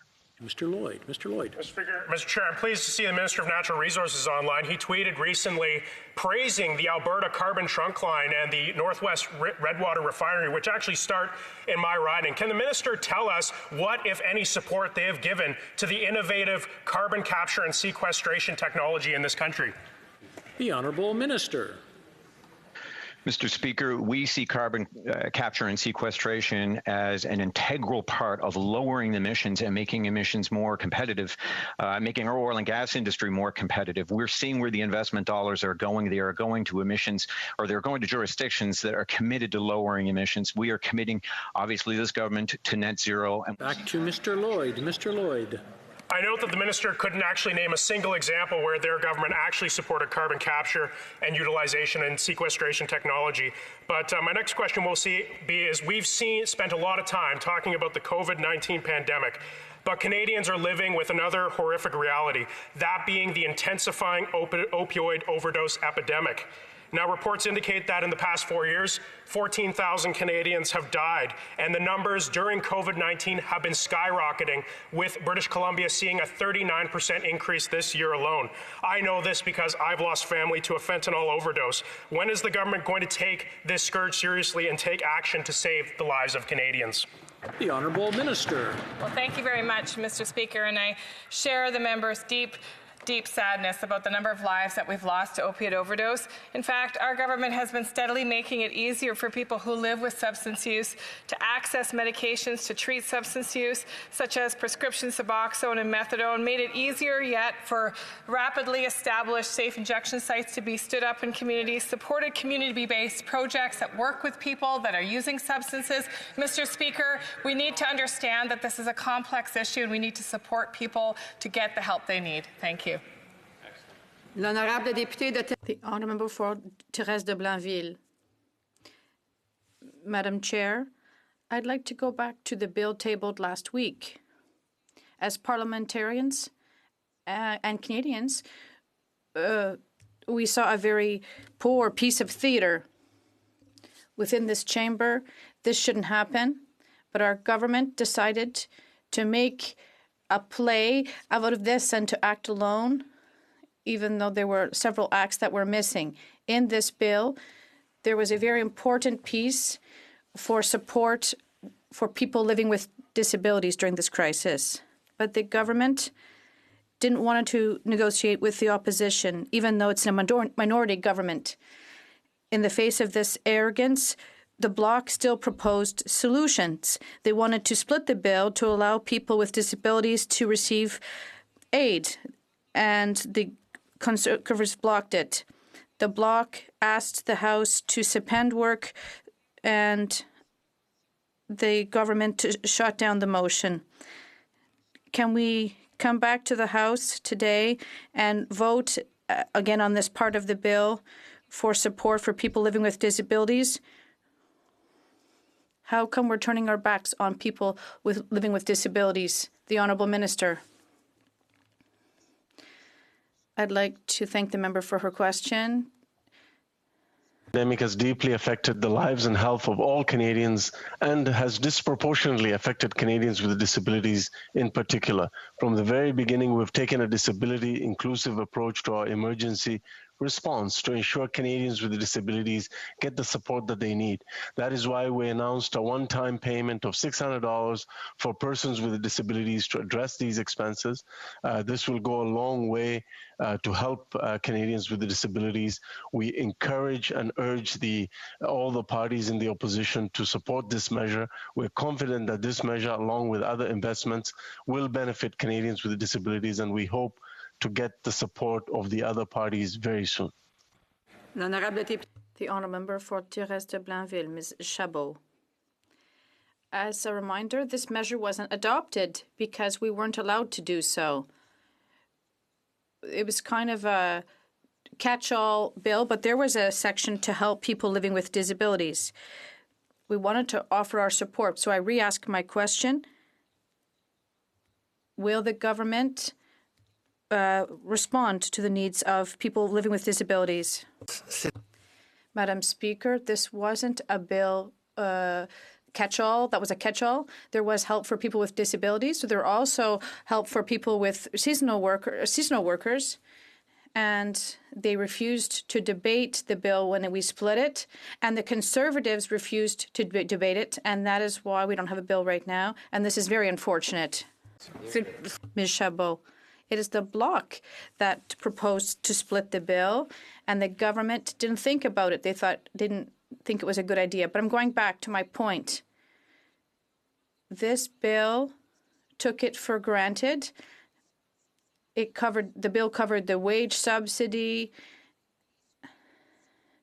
and they wanted to soften CERB and there was a small portion with respect to aid for people with disabilities. They took it for granted that we would vote for it from the onset without negotiating with the opposition.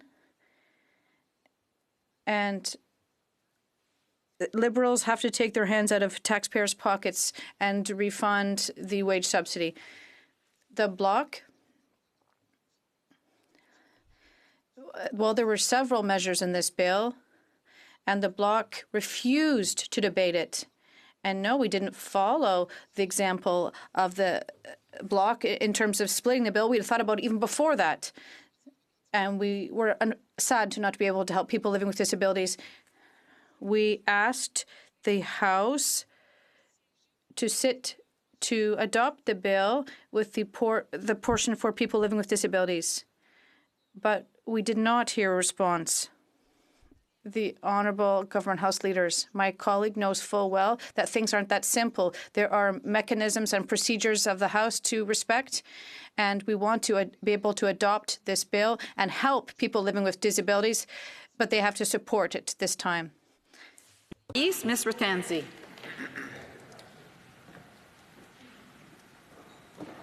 Ms. Ratanzi? Your mic might be off. Ms. Ratanzi? Thank you. Thank you, Madam Speaker. I'll be sharing my time with the member for Surrey Centre. Madam Speaker, I couldn't hear you, so maybe that's the problem. Since 2015, our government has been focused on ensuring that its policies mitigate the effects of climate change. Several measures have been implemented for phasing out coal, making polluters pay, providing climate incentives, investing in green technologies, and much more, which altogether have created a climate plan that is doing more to cut pollution than any other in Canada's history. In my riding of Don Valley East, many innovative businesses have benefited from these investments and initiatives. One area of particular interest is our government's work to protect 25% of Canada's land and 25% of its oceans by 2025. Our natural environment is something Canadians and my constituents care about deeply. Could the Minister update this House on the new conservation projects that were announced on June 5th, World Environment Day, and how our government is protecting our environment? Thank you, Madam Speaker. The Honourable Minister. Thank you, Madam Speaker, and I want to thank the member of Don Valley East for her question. Protecting nature is an important part of how we will address climate change and the very real challenges that it presents. That's why on June 5th, World Environment Day, our government announced over 60 conservation projects under development across Canada. These projects are funded through the Canada Nature Fund's Target 1 Challenge Initiative. They'll conserve Canadian nature, biodiversity, protect species at risk, and enhance ecological integrity, connectivity, and the size of Canada's vast network of protected areas. Nearly half of these projects are Indigenous-led, with the aim of creating Indigenous protected conserved areas. Madam Speaker, projects like these move us closer to our goal of protecting 25% of Canada's lands and its oceans by 2025 by working together in partnership with the provinces, territories, municipalities, Indigenous peoples, and Canadians. Together, we can protect our natural environment for generations to come. Thank you, Madam. Ms. Ratanzi, you have 25 seconds left. Nope. The Honourable Member for Surrey Centre. Madam Speaker, there are many small and medium-sized businesses in my riding of Surrey Centre. Many have been impacted by COVID-19 because they saw a decrease in business or needed to close their doors completely in order to adhere to public health safety measures to manage the spread of COVID-19. These measures help keep our most vulnerable citizens safe and ensured that our hospitals and healthcare providers did not become overwhelmed with a sharp spike in cases. Thanks to our government's COVID-19 emergency response, many of these businesses have been able to keep their employees and access important liquidity through the Canada Emergency Business Account, which provides loans to small businesses and nonprofits, and the Canada Emergency Wage Subsidy, which is helping businesses keep and rehire their employees while their revenues are down by providing up to 75% of wages for up to 24 weeks. As we begin to reopen the economy and Canadians across the country return to the job market, those benefits will be even more important to help businesses and industries rehire their staff and make important adjustments to align with public health guidelines to gradually increase their operations. Can the minister please update the committee on how many Canadian businesses have taken advantage of CEBA and CEWS since applications for each have been opened? The Honourable Minister. Thank you, Madam Chair. And I want to begin by thanking the member for Surrey Centre for all of the work that he does to support his constituents and for his small businesses. Canadians across the country need to know that our government has been working tirelessly and will continue to work tirelessly on their behalf. This is why we put in place the important programs to help them get through this crisis during this difficult time. Programs like the wage subsidy program. We know that in so many businesses, their employees are often like extended family members. The wage subsidy has helped these businesses keep their employees on payroll and now are helping in the rehiring as they slowly and safely restart. 348,000 businesses are being helped with the wage subsidy program, and this means 2.6 million workers are being helped. Businesses are also being helped through the interest-free $40,000 loan that they can access through CEBA to help stay afloat and pay their expenses during this crisis. I'm pleased to inform this House that to date, more than 669. The Honourable Member for St. John's East. Thank you, Madam Speaker. I'll be splitting my time with my colleague, the member for London Fanshawe. Mr. Speaker, with so many recent reports and video of police using force, sometimes deadly force, and violence against Indigenous and Black people in Canada, I've called for the Public Safety Committee to reconvene. If the members agree, will the minister come to the committee and provide concrete answers as to how the government intends to address racism inherent in Canada's law enforcement and in particular the RCMP? The Honourable Minister of Public Safety and Emergency Preparedness. Yes, thank you very much, Madam Speaker, and I thank my colleague for the question. It's perhaps the most important one facing Canada today. Madam Speaker, Indigenous people, Black Canadians, and other racialized people are far too often experiencing systemic racism and disparate outcomes within the entire criminal justice system. Madam Speaker, in order to respond appropriately, I think it's necessary to begin by acknowledging the lived experience of people who have known bias and discrimination at the hands of the police, our courts, and within our prisons.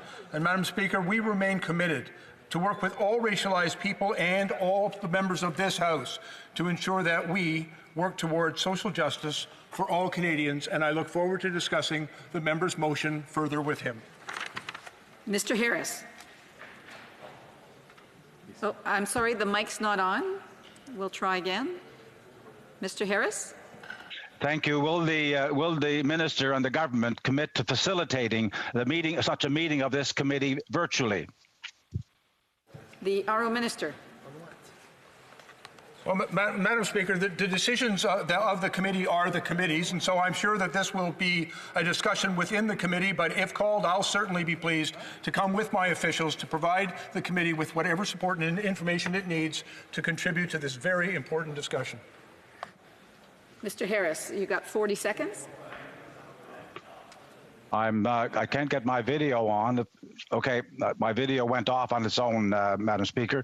Will the minister, in light of what we've seen on with Chief Adams in Fort McMurray and the RCMP accepting that the actions were reasonable, will the minister commit to a full review of the use of force by the RCMP, in particular the philosophy, tactics, and the training that's given to RCMP officers in dealing with the public? I thank the minister, and I want to assure him, first of all, that this is work that is ongoing, not just from the RCMP, but throughout the police community.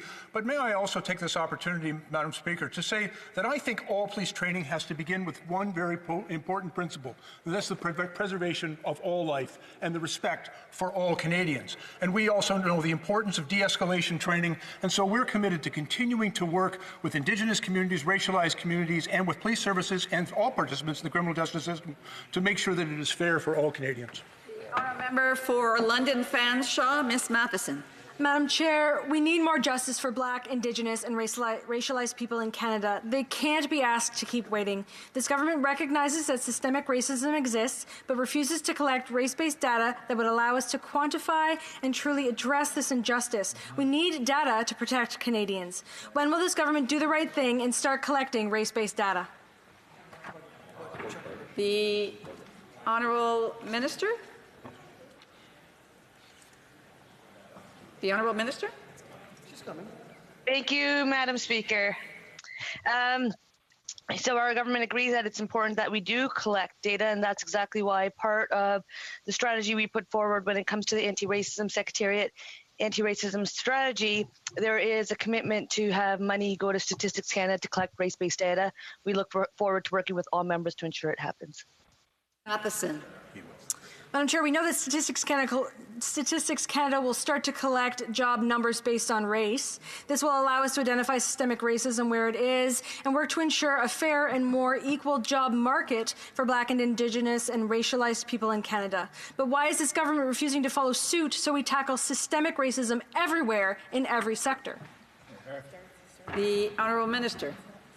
Madam Speaker, I'd like to thank the honourable colleague for her question. She's absolutely correct in her assessment that we need to collect more data, reliable data, data that will help us deal with some of the challenges we're seeing with systemic discrimination. But more broadly, we want to make sure that we continue to engage with our anti-racism strategy that will allow us to collect that disaggregated data. That is why we allocated $6.2 million to that initiative through Statistics Canada. But we know we must do more, and we will do more. We know that all people are susceptible to catching COVID-19, but health authorities are clear. Parts of cities like Montreal and Toronto have been more impacted than others. For Black and racialized people living in these cities, this data is a matter of life and death. Will the government collect and share disaggregated data so we can identify and erase systemic racism? Yes or no? The Honourable Minister. Madam Speaker, making decisions based on science and evidence is essential for our government. It's a practice that we took from day one, and it is exactly the steps we will take moving forward. Yes, and that's why we are making those investments to ensure that data exists. We are working across all departments. My mandate letter is public. I look forward to continuing to work with not only all ministers, departments, agencies, but all allies and all parties to get this work done. Thank you, Madam Speaker. The Honourable Member for Bellechasse, Les Échemins, Lévis. Thank you, Madam Chair. Last week, I heard that every week that Justin Trudeau comes down the steps, he's making announcements of millions. And my question is simple to the Minister of Finance. Where is the money coming from?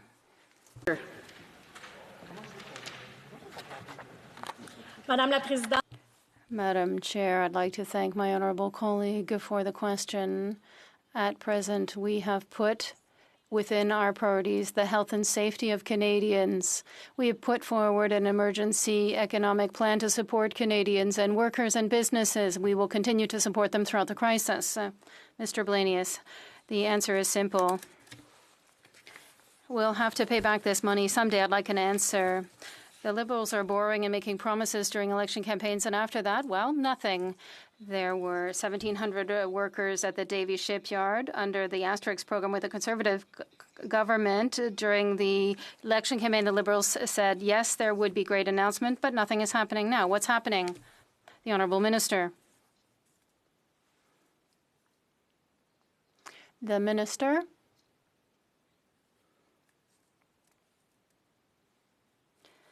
Madam Chair, good day. We are very proud of the Davie shipyard, and we understand very well its role in the system. We are looking at these requests. We will proceed, Madam Chair, with the process that we established for the polar icebreaker. And its capacity is essential to the work of the Canadian Coast Guard in northern communities. Mr. Blaney, it's not the words that the workers need to hear. They need a contract and jobs, the same thing as young people who want to work.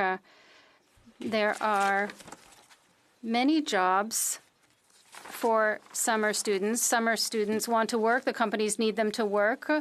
When will these positions be available? Like in my region, as in elsewhere, young people want to work under the Summer Student Job Program. The Honourable Minister. Mr. Speaker, we are proud of the Canada Summer Jobs Program. We are making we're introducing flexibilities into the system to enable employers to be able to hire summer students. We recognize the importance of this program to provide both financial resources as well as necessary experience for young people. We believe in continuing to invest in the Canada Summer Jobs Program. Mr. Blaney, it's been weeks that workers and young people have been waiting, as well as employers. The money is available. When will it be announced? It's not just young people who want to work. Temporary foreign workers want to work. Jesse Gito is a man who's been working for years, and he needs to have a biometric test, but he can't because the offices are closed. Will the minister allow workers like Jesse Gito and thousands of other temporary foreign workers who want to work? When will the centres be open to allow for these biometric tests to take place?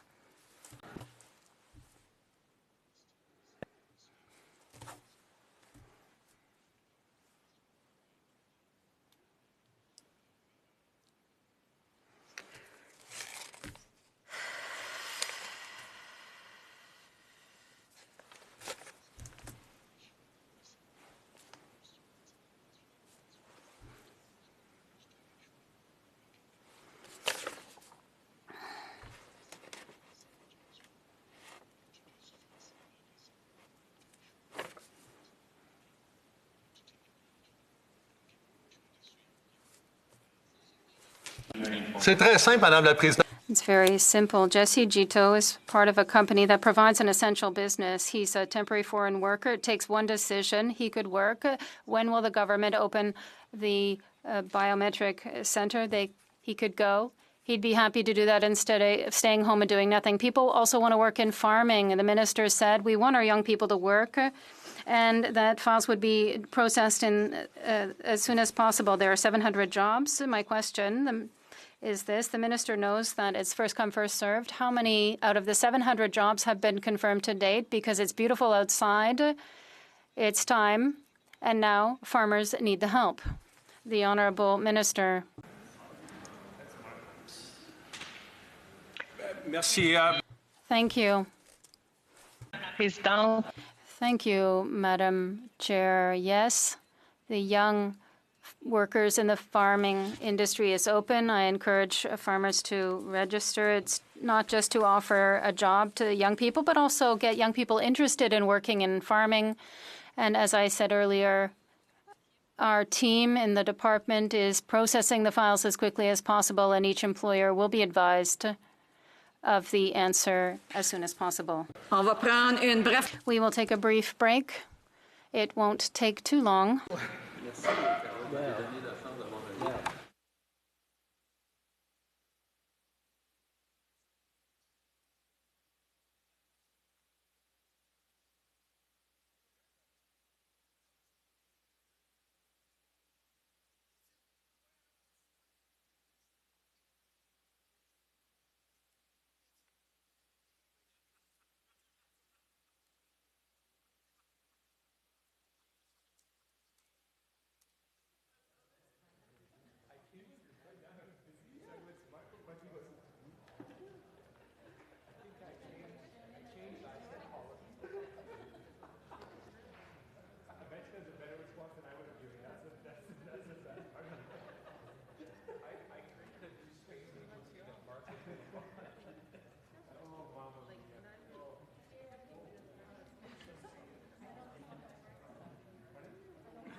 We are now prepared to resume. Springwater Oro Madonte.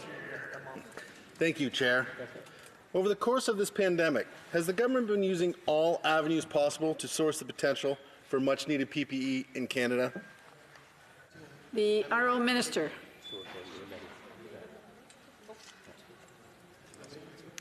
The Honourable Minister.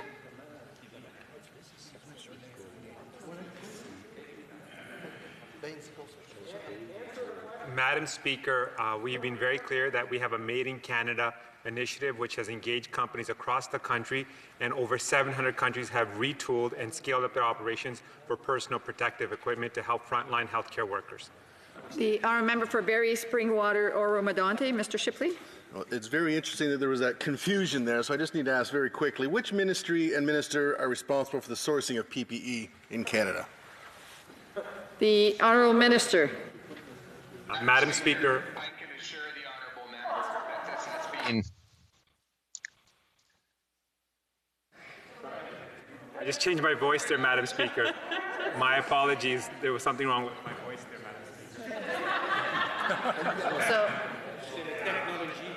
So Mr. Baines wants to answer? Minister Baines? Yes, let's send it to Baines. Madam Mr. Speaker, Baines? thank you very much for that question. This is a collective effort.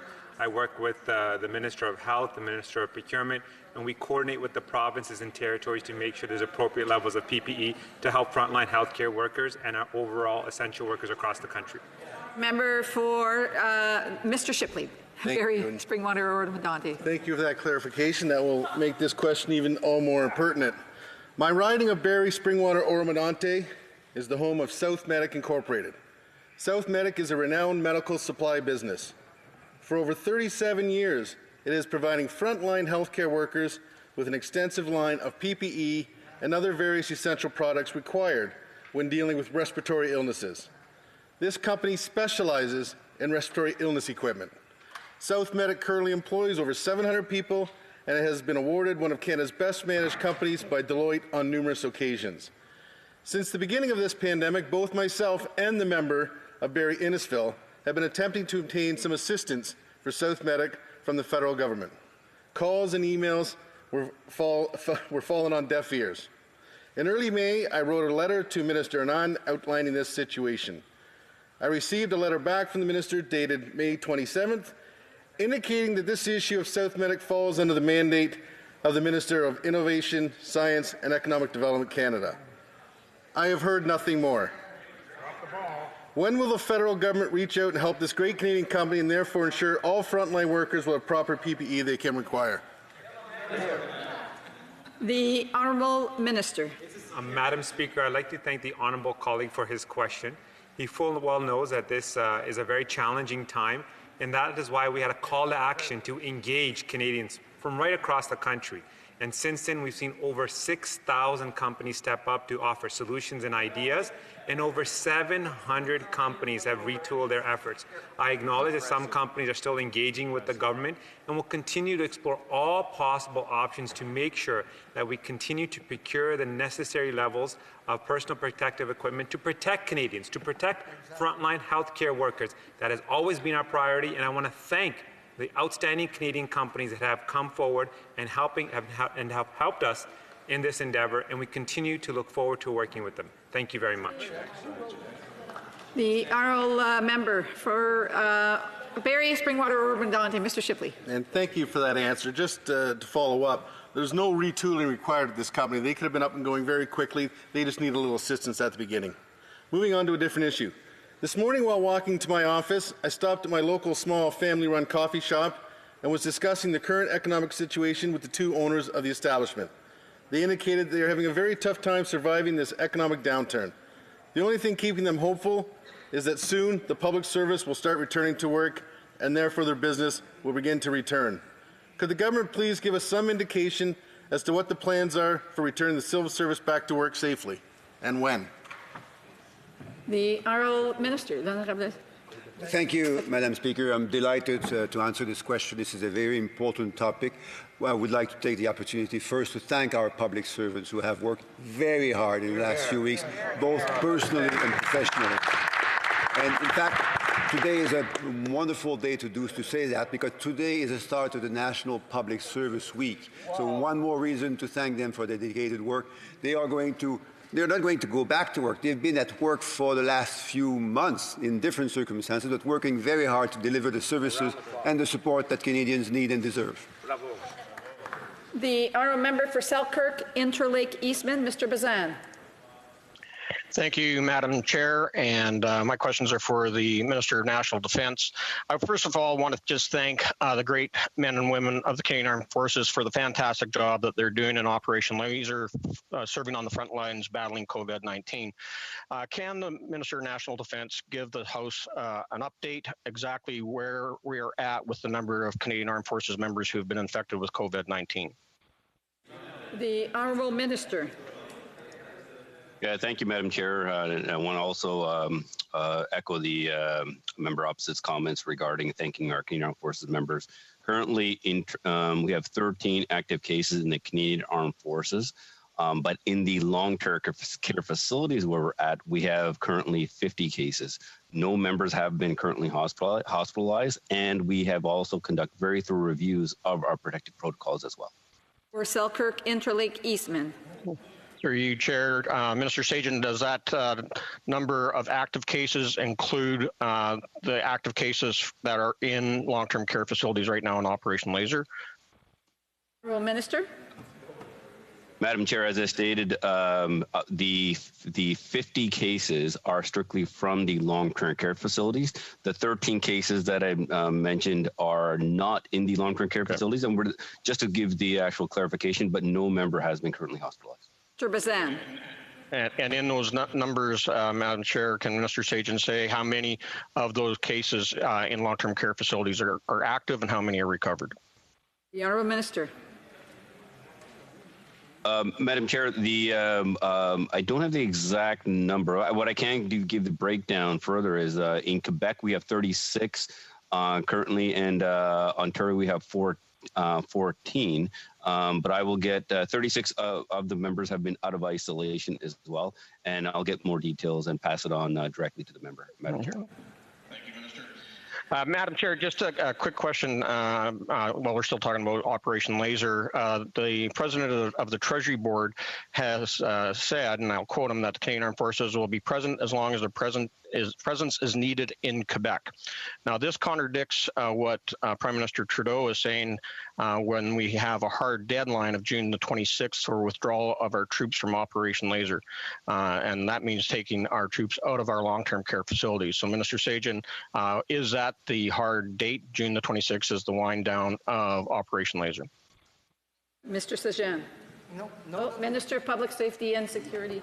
Thank you very much, Madam Chair. I'm delighted to have the opportunity to clarify for this House. We've been in very extensive discussions with the province of Quebec and my counterpart, Minister Guilbeault, and we are working very diligently to ensure that we have a sustained, appropriate response to the request from Quebec for assistance. And that response will result in a transition of the currently deployed Canadian Armed Forces and the deployment then of paid volunteers, trained personnel who will take on that important role of providing services to those Canadians who need our help in Quebec. Mr. Bazan.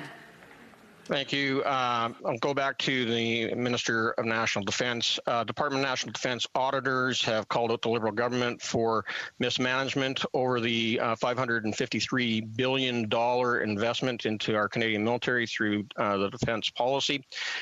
There's only 3 people that have been assigned to overseeing the rollout of this money. $553 billion is an investment in the future of our armed forces, and only 3 people managing it. Can the minister tell us how that is even possible, and is this the reason why we have over 100 projects that are currently behind schedule? Minister Sajjan. Madam Chair, first of all, I just want to highlight the unprecedented investment that we're making into defense. And we have conducted reviews inside for our procurement, and the report that the member opposite is talking about is from the previous year. And this is our ongoing work that we're doing to making sure that we make procurement better. But when it comes to the management of this thing, is conducted by myself, also the Minister of Procurement as well. And we are working towards even making our procurement even better. And we have already streamlined some aspects of our procurement, and we'll continue to do more as well. 34 seconds, Mr. Bazan. Now, Minister Sajan, you had this report since November of 2019. You've been rolling out this plan since 2017. Only 3 people that are overseeing the expenditure of $553 billion. Those are taxpayer money. Are we going to see more cuts because you have been unable to actually roll out these dollars? A brief answer to the Minister. Madam Chair, I can assure you we're not going to be cutting. We'll be investing into our defense. Thank you, Madam Chair. Thank you. And before I go to the next speaker, I do want to remind members that they're to address their questions and comments directly through the chair. The honourable member for Fort McMurray Cold Lake, Mr. Urdiga. Madam Chair, the Canadian Summer Job Program has many challenges. I've seen so many Indigenous communities in my riding rejected for funding when they have received funding in previous years. To give a few examples of communities rejected, Beaver Lake Cree Nation, Buffalo Lake Métis Settlement, Region 1 Métis Nation of Alberta, and the list goes on. Can the Prime Minister explain why so many Indigenous communities have been denied Canadian summer job funding? The Honourable Minister. Madam Chair, thank you to the honourable member for the important question. We recognize the important role that Canada Summer Jobs plays in supporting employers and young workers in our community right across the country every year. We're working very, very hard to help employers adapt to the realities of the COVID-19 pandemic, as well as supporting young Canadians as they begin to look for summer employment.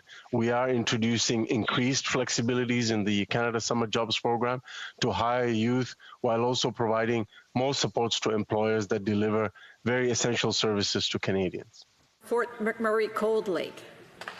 Well, Madam Chair, that really didn't answer my question. Why are so many Indigenous communities left out of the Canadian summer jobs? And this is very important to my community and communities throughout the province. So will the government investigate why these communities were rejected? The Honourable Minister. Madam Speaker, I just want to assure the honourable member that of course we value the important role that Canada Summer Jobs plays to all communities, including Indigenous communities in Canada. I will certainly have an offline conversation with the honourable member if he so wishes about a particular issue. But what I can assure him is that in the context of a COVID-19 pandemic, we've had to assist employers to introduce flexibilities into the system to allow them. Mr. Urdiga. Madam Speaker, in my riding, the city of Cold Lake has been in dispute with the federal government over the payment in lieu of taxes for many years. My office has sent many letters over the years regarding the PILT dispute. Can the Minister of Public Services and Procurement give me a rough estimate when I will receive a response from the Minister's office for my first letter in 2017, followed by letters in 2018, 2019, and 2020? The Honourable Minister. Mr. Speaker.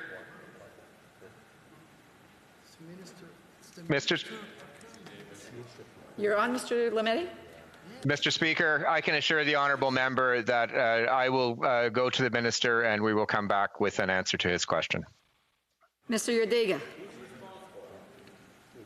How much longer does the minister intend to perpetuate the ongoing PILT dispute in excess of $11 million with the city of Cold Lake? Honourable Minister. Mr. Speaker, once again, I can assure the honourable member that I will speak with the minister and we will get an answer to his question. The honourable minister, the honourable member for Fort McMurray Cold Lake. Well, you know what? I've been writing letters to the department for many years. When you say you're going to get back to me, I really have a hard time believing that. So will the minister agree to follow the prior recommendations of the dispute advisory panel that were accepted by the minister? The honourable minister. Madam Speaker, I can assure the honourable member that I will check with the minister and she will return to the member in due course. Mr. Urdiga. Madam Chair, the drug Trikafta has been proven to increase the quality of life for 90% of the cystic fibrosis patients. 2 weeks ago, my office sent a letter to the Minister of Health about the boy in my writing named Kale, who through the Special Access Program is able to get Trikafta in Canada. I request that the Minister use her powers to fast-track Trikafta for commercial use and have yet to receive a response back. When will the Minister make a decision on Trikafta? The Honourable Minister of Health. Well, thank you very much, Madam Speaker. I'm glad to hear that Cole was able to access Trikafta through the Special Access Program. In fact, that program is very helpful for people who are seeking to access medication that's not currently marketed in Canada. As the member opposite knows, Vertex has not applied to market Trikafta in Canada, but we look forward to their application, and I encourage him to write a letter to the manufacturer to also encourage them. The Honourable Member for Vancouver Granville, Ms. Wilson-Raybould. Well, thank you, Chair. I was very troubled to hear that a CBC radio host in the Yukon felt compelled to resign because, as an Indigenous person, she could not speak her truth. While we know the Broadcasting Act states that the Canadian broadcasting system should reflect the linguistic duality and multicultural and multiracial nature of Canadian society and the special place of Indigenous peoples, it would seem there are some challenges. So I ask, does the Minister of Heritage share the concern of some journalists that problems of systemic racism in Canada are still existing within the institution of the CBC? And will the government now acknowledge the need to recognize the jurisdiction of Indigenous governments? The Honourable Minister. Thank you, Madam Speaker, and thank the member for this important question. As the Prime Minister has stated on numerous occasions, my apologies, I will start again. I was not on the English channel. So thank you, Madam Speaker, and thank you for the important question. As stated by the Prime Minister on numerous occasions, our government recognizes that systemic racism exists in Canada, and we have made a commitment to do everything we can to combat it in whichever organizations of the Canadian government, Madam Speaker. Ms. Wilson-Raybould. Thank you. So when I was in the government and as a minister, I learned the term red meat issues. I understand these issues to be ones that challenge societal norms, that are not politically expedient to address because they can lose you votes, even though addressing them is the morally right and smart thing to do. Mostly these are issues addressing inequality and the most marginalized in our society. In the justice system, examples include mandatory minimum penalties, defunding police, and even investing in restorative justice. Red meat issues often become defining issues for society and for governments as the world changes. Surely now these issues are politically less of a consideration than the tragic reality of even more slain Indigenous Canadians at the hands of police, or thousands of Indigenous people still incarcerated or living in poverty. Will this government please finally commit to the necessary work originally promised in 2015 and repeal in the justice system the vast majority of mandatory minimum penalties, assuring the necessary discretion for judges, and meaningfully invest in restorative justice measures? The Honourable Minister.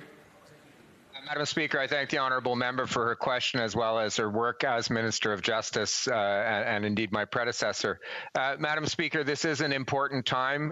This is a time when we recognize systemic racism. This is a time when we recognize systemic over-incarceration of Indigenous peoples, of Black peoples in our criminal justice system. Madam Speaker, this is a time when we need to look at all potential options to reduce what is a shameful overrepresentation in our criminal justice system. Too often, Madam Speaker, racialized peoples, Indigenous peoples have experienced prejudice and systemic discrimination in our justice system, and that has to change. Ms. Wilson-Raybould. On to another red meat issue. In British Columbia, we are in the 5th year of the opioid overdose public health emergency crisis. Sadly, May marked the deadliest month of overdose-related deaths. We're halfway into the year and have currently passed 500 deaths caused by overdose. Many of the deaths are related to COVID-19 measures that have prevented people from accessing supervised consumption sites and are overdosing alone. While the province has welcomed the federal backing of safe supply exemption back in March, it comes to expire in September of 2020.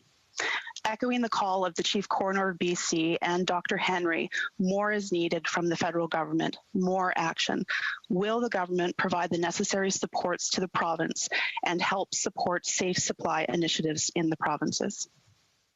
The Honourable Minister. Thank you very much, Madam Speaker, and it's been a pleasure to work with the province of British Columbia on innovative ways to work on the tragic situation of opiate overdose. In fact, I remain committed to working with the province, and in fact, any province that wants to work towards solutions that treat people who use substances with the dignity that they deserve. Madam Speaker, this is a complex issue. We're working closely with our partners to make sure that we can prevent more lives from being lost. The Honourable Member for South Okanagan West Kootenay, Mr. Cannings. Well, thank you, Madam Speaker, and I'll be splitting my time with the member for Skeena-Bulkley Valley. In my riding, Theo's in Penticton is a beloved restaurant. They've been serving great food for 40 years, but now they're struggling because they don't qualify for the emergency wage subsidy. Why? Because the original owners retired last year and sold it to another operator.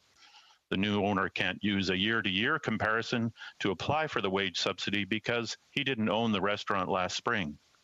He's forced to use receipts from January and February, the darkest doldrums of the restaurant year, to compare with the results from May, traditionally one of their best months. Now he has to compete with other local restaurants who can access the subsidy. So when will the government fix this inequity and let Theo's compete and survive? The Honourable Minister. Madam Speaker, I want to thank the honourable colleague for his question and reality in his community. You know, the Canada Emergency Wage Subsidy is supporting over 2.5 million workers across the country. And to help even more business support their workers and rehire people as they reopen, our government is extending these CEWS, and we will continue to extend the CEWS for additional 12 weeks to August 29th to ensure Canadian workers continue to have the support they need during these very difficult times. By expanding eligibility, our government is ensuring that more Canadian workers in more sectors have the support they need.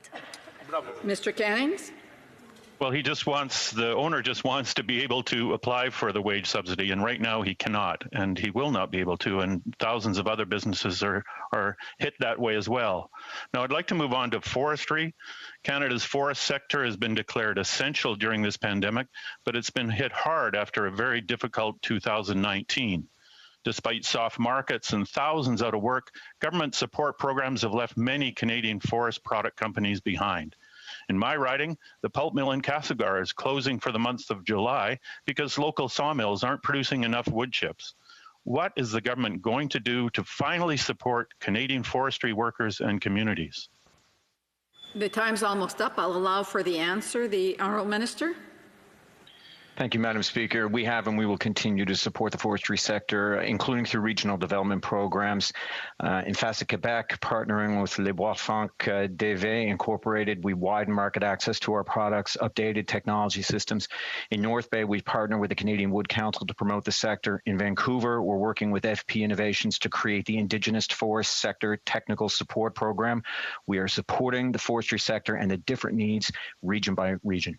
Thank you, Madam Speaker. The Honourable Member for Skeena-Bulkley Valley, Mr. Bachrach. Thank you, Madam Chair. I'm going to pick up where my colleague left off with BC's forest industry. What we've seen in BC is multiple rounds of mill shutdowns and startups, and in some cases, this has made it difficult for forestry workers to qualify for EI.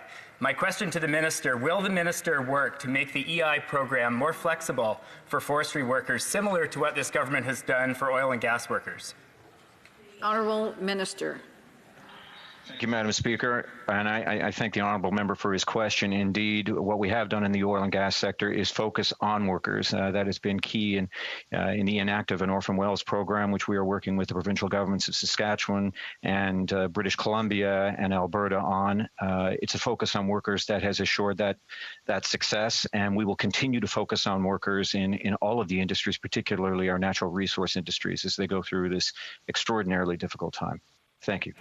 I do want to remind the minister that to check his camera, it doesn't seem to be on. The honourable member for Skeena-Bulkley Valley. Madam Speaker, reforestation is a very important part of the forest industry in the riding I represent, and people were keenly interested to hear this government's plan to plant 2 billion trees in the next 10 years. That's a lot of trees. I'm wondering if the minister could tell us how many trees are going to be planted under this program by the end of this season. Honourable Minister. Madam Speaker, and I hope my camera is operating now. As long as you can hear my voice, the honourable member can hear the answer to the question. This government is committed to 2 billion trees. We are working with forestry associations. We're working with the industry. We're working with individual companies to ensure that this tree planting season will be one of the largest that the country has ever seen. Thank you, Madam Speaker. Mr. Bachrach, a brief question. Not sure I heard the answer there. How many of the 2 billion trees are going to be in the ground by the end of this tree planting season, if he could inform us? Honourable Minister. Madam Speaker, and thank you once again for the question. As you can appreciate, given the pandemic that we're in, I can't give an exact answer to that question, but what I can say is that we are working with industry, with associations, with workers to make sure that this is one of the most productive tree planting seasons that we will see. L'honorable député. The honourable member for Rivière-du-Nord. Chair, last week the government tabled the bill C-17, and the minister sent me the briefing note, which said that it's important to get rid of many delays, and this will have an important impact on families and the finances and their ability to fulfill their rights. We agree with this at the bloc, but when are we going to talk about this? The honourable minister. Madame la Présidente. Madam Chair, it is clear what's in the bill, C-17, is very important. We addressed certain obligatory delays in federal laws and certain delays that won't be able to be solved by the courts. So it is very important to approach this question, and that is why the bill. Mr. Fortin, of course it's important, I agree. The briefing note from the minister said that there are divorces pending, there are children that need to find their child support, and they said that they're conducting consultations, so they haven't made a decision, and it could damage national security. That's something. When are we going to discuss this, Madam Chair? The Honourable Minister. Madame la Présidente, je suis. Madam Chair, I agree entirely with my honourable colleague. This issue must be dealt with, and that is why it is in this bill. And this is another reason why we have to debate the bill. And I would implore my colleagues on the other side of the House to debate it with us. Mr. Fortin, Chair, I implore my colleague to debate this with us. That's what we're asking. Mr. Blanchet, our leader, last week invited the Liberal government to debate this today. No answer. It didn't seem important.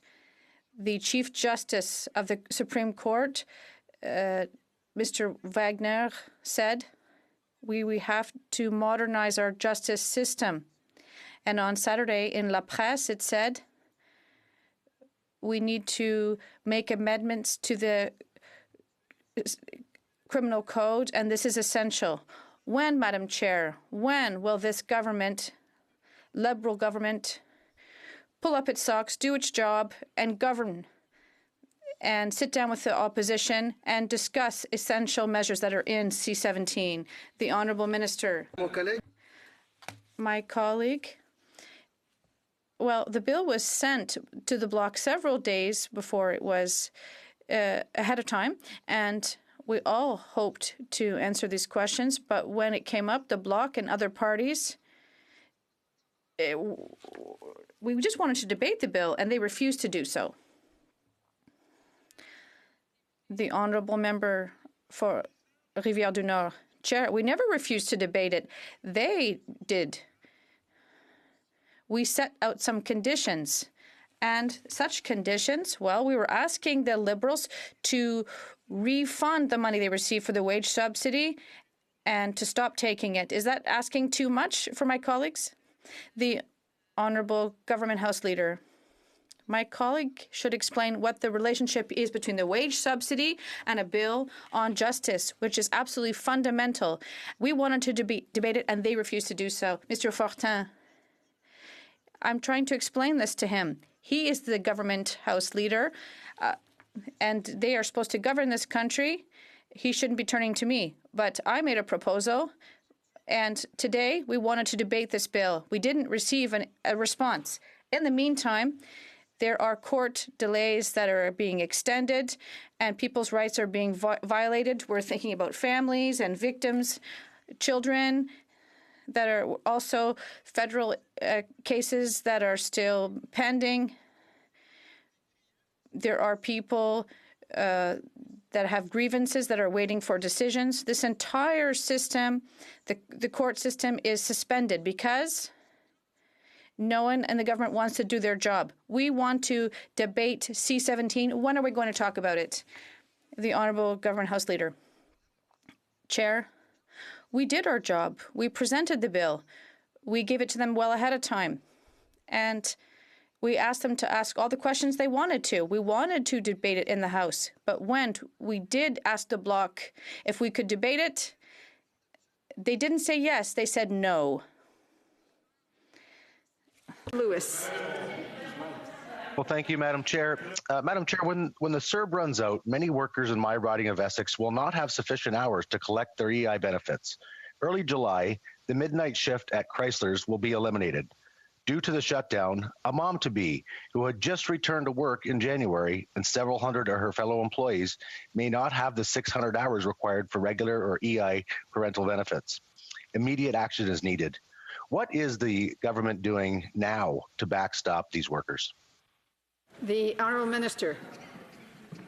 Madam Chair, the Canada Emergency Response Benefit has been providing much-needed help to Canadian workers across the country who've stopped working due to COVID-19.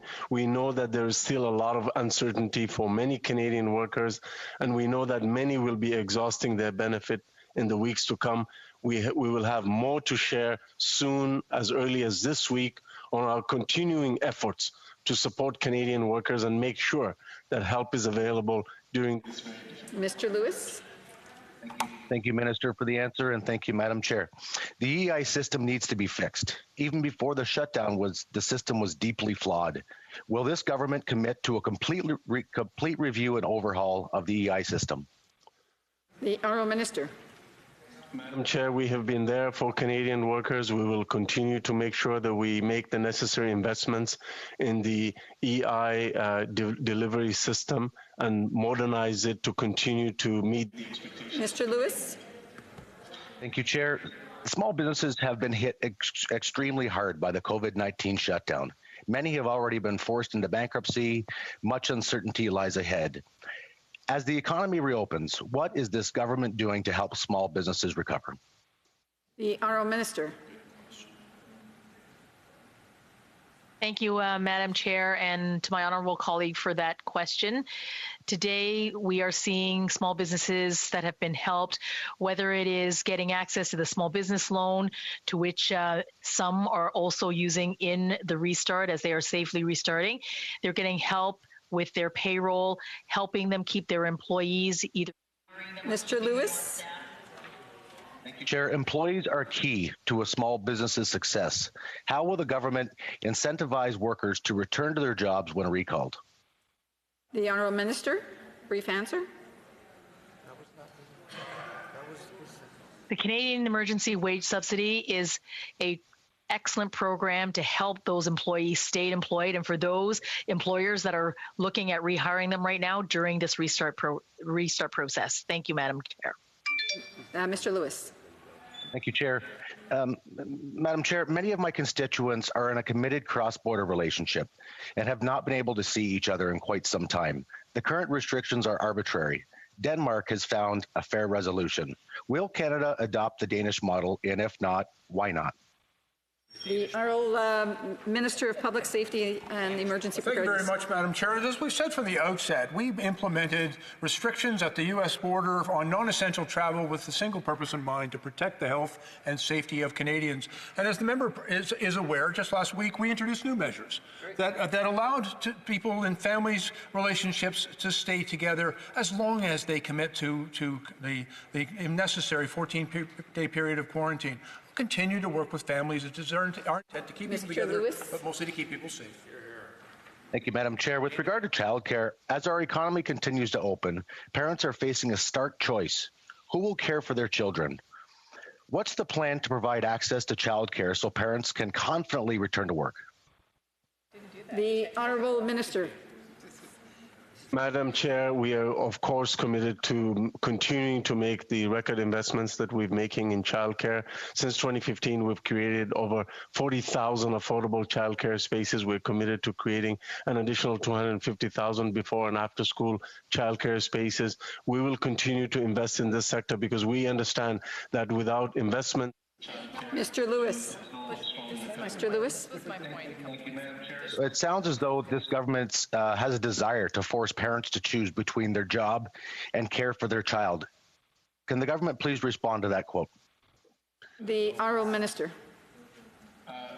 Madam Chair, nothing could be further from the truth. We are committed to the childcare sector. Our investments and our results prove the opposite of what the member is asserting. Thank you, Madam Chair.